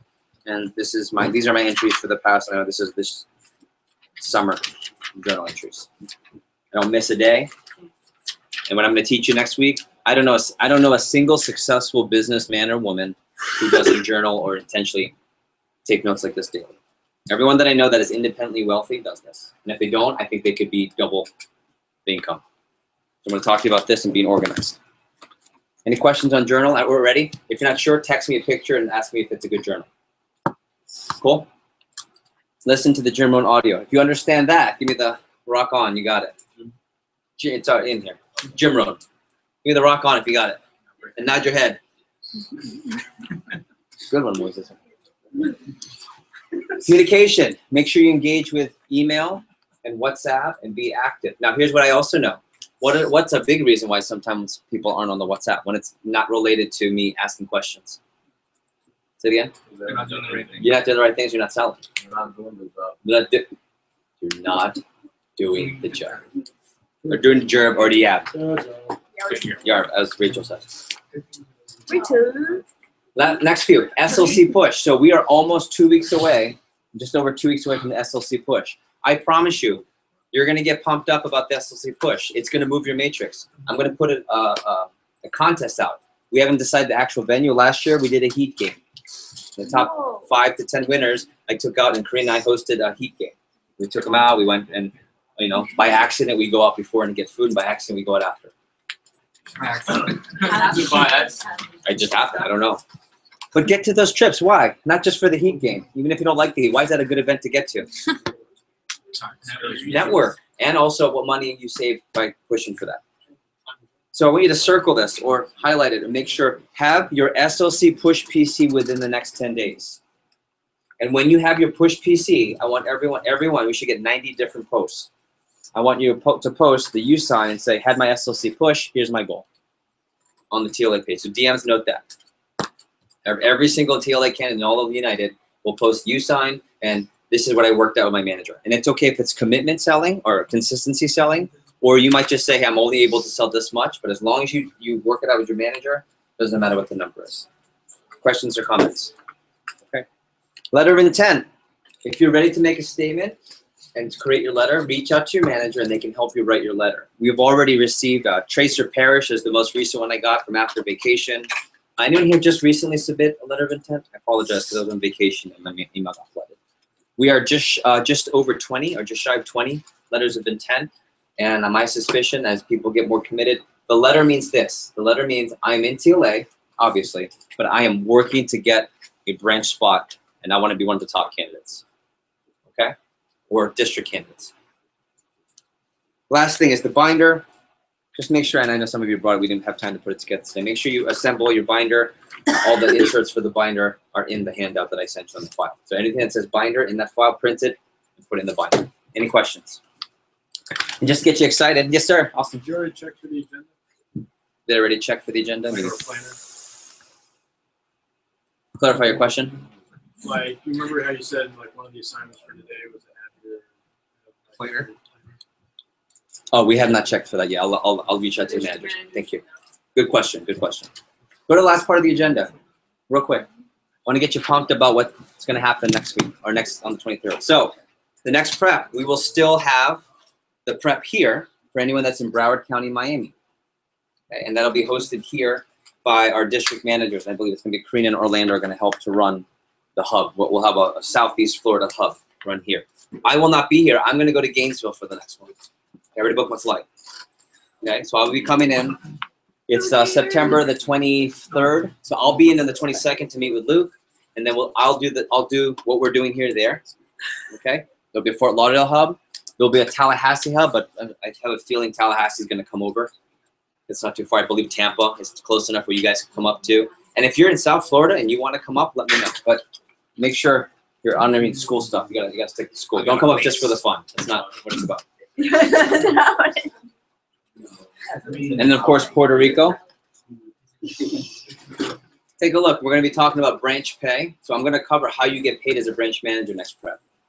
We're going to teach you how to start run the group interview. We're going to go more into detail with Facebook, alley-oop, and triple threat. And then I'm going to take what Mr. Museko showed you, and I'm going to go backwards. We're going to teach you how to weekly budget, monthly budget, big 3 tracking strategy. And I promise you, after the next prep, you'll be better with your money, even just more so by then. Raise your hand if you found value today in the financial instruction or any of the instruction today. It just gets better and better. So with that being said, I want to wrap up with over some of your big takeaways. And if I call on you, I also want to know what you're grateful for. Let's go for that. Biggest 1 or 2 quick takeaways. We can also go virtual. Mr. Blyer. PRs. What about them? Create your PRs, don't wait them. Yeah, you can create your business with your peers. What are you grateful for? Quickly, young man. Just being here. Just being here. Cool. Can you believe we've been here for 6 hours? Can you believe how much you've covered?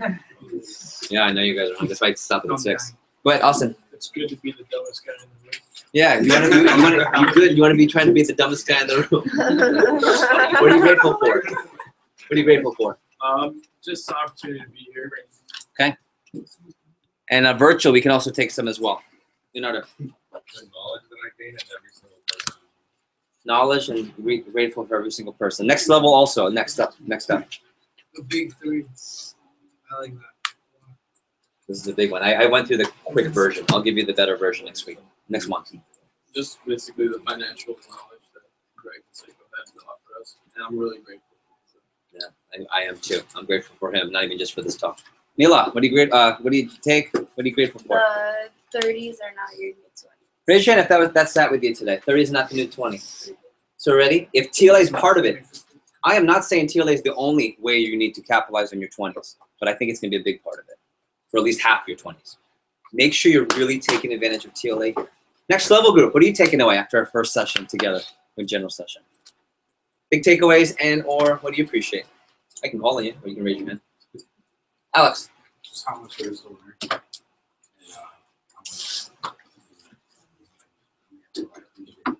Yeah, and I think a lot of you who started in the other division before, it's finally good to start together from the first prep, which I like. It's a lot more consistent.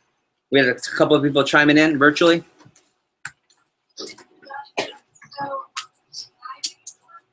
Dalila, a little louder.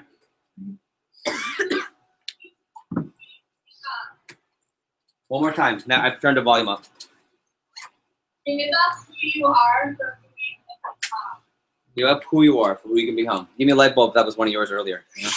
Good. Wow, Dalila, you got a full room light bulb for that one. Anyone else in tally? Go ahead, Eddie.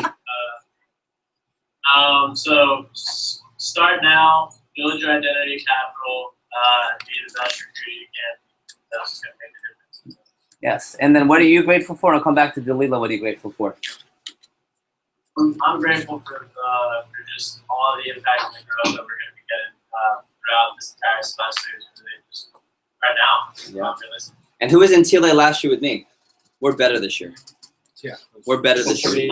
We're better this year. Our team is better this year. Our training is better this year. Our leadership is better this year. I'm better this year. Eddie, you were saying something? United Train. That's right.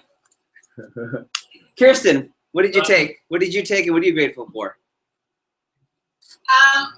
Honestly, there's just so much learning. I'm so excited to take it all away. But for me, honestly, what Eddie said, like, I'm really excited about the power of being getting trained. I'm really excited to like implement everything that we're learning and start pushing it right now. And it's great. I'm excited for active ad, running interviews, everything. What are you grateful? What are you grateful for? I'm gonna ask what Dalila's grateful for. I'm gonna go to Clearwater.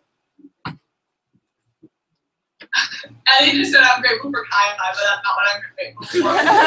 what I'm grateful for is living 3 minutes from the office, so that's pretty cool. That's outstanding. Dalila, what are you grateful for? Quickly. I'm just grateful for this exposure. I honestly have no regret the week if I hadn't found this. So I love this stuff for me. Outstanding. I love seeing all those faces of the FSU crew too. Clearwater. Anyone over there?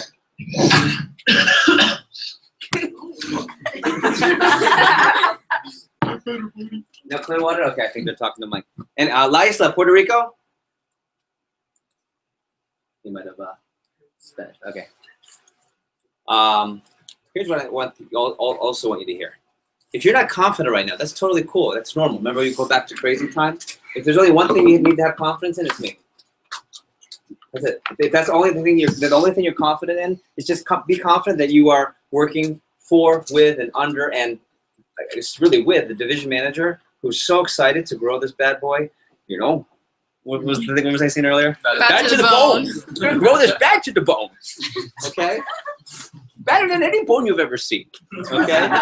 But just have confidence that there's no division managers more enthusiastic about TLA right now. And making sure you get great sessions. Did you guys find value today? Yes? Yes. Okay. Awesome. Make sure you thank your facilitators. I want to thank Mike Abramowitz, Grace Velez, Andrew Evans, all of our virtual representation. Don't forget the notes. Have a safe trip home. Despacito to everybody. Thank you.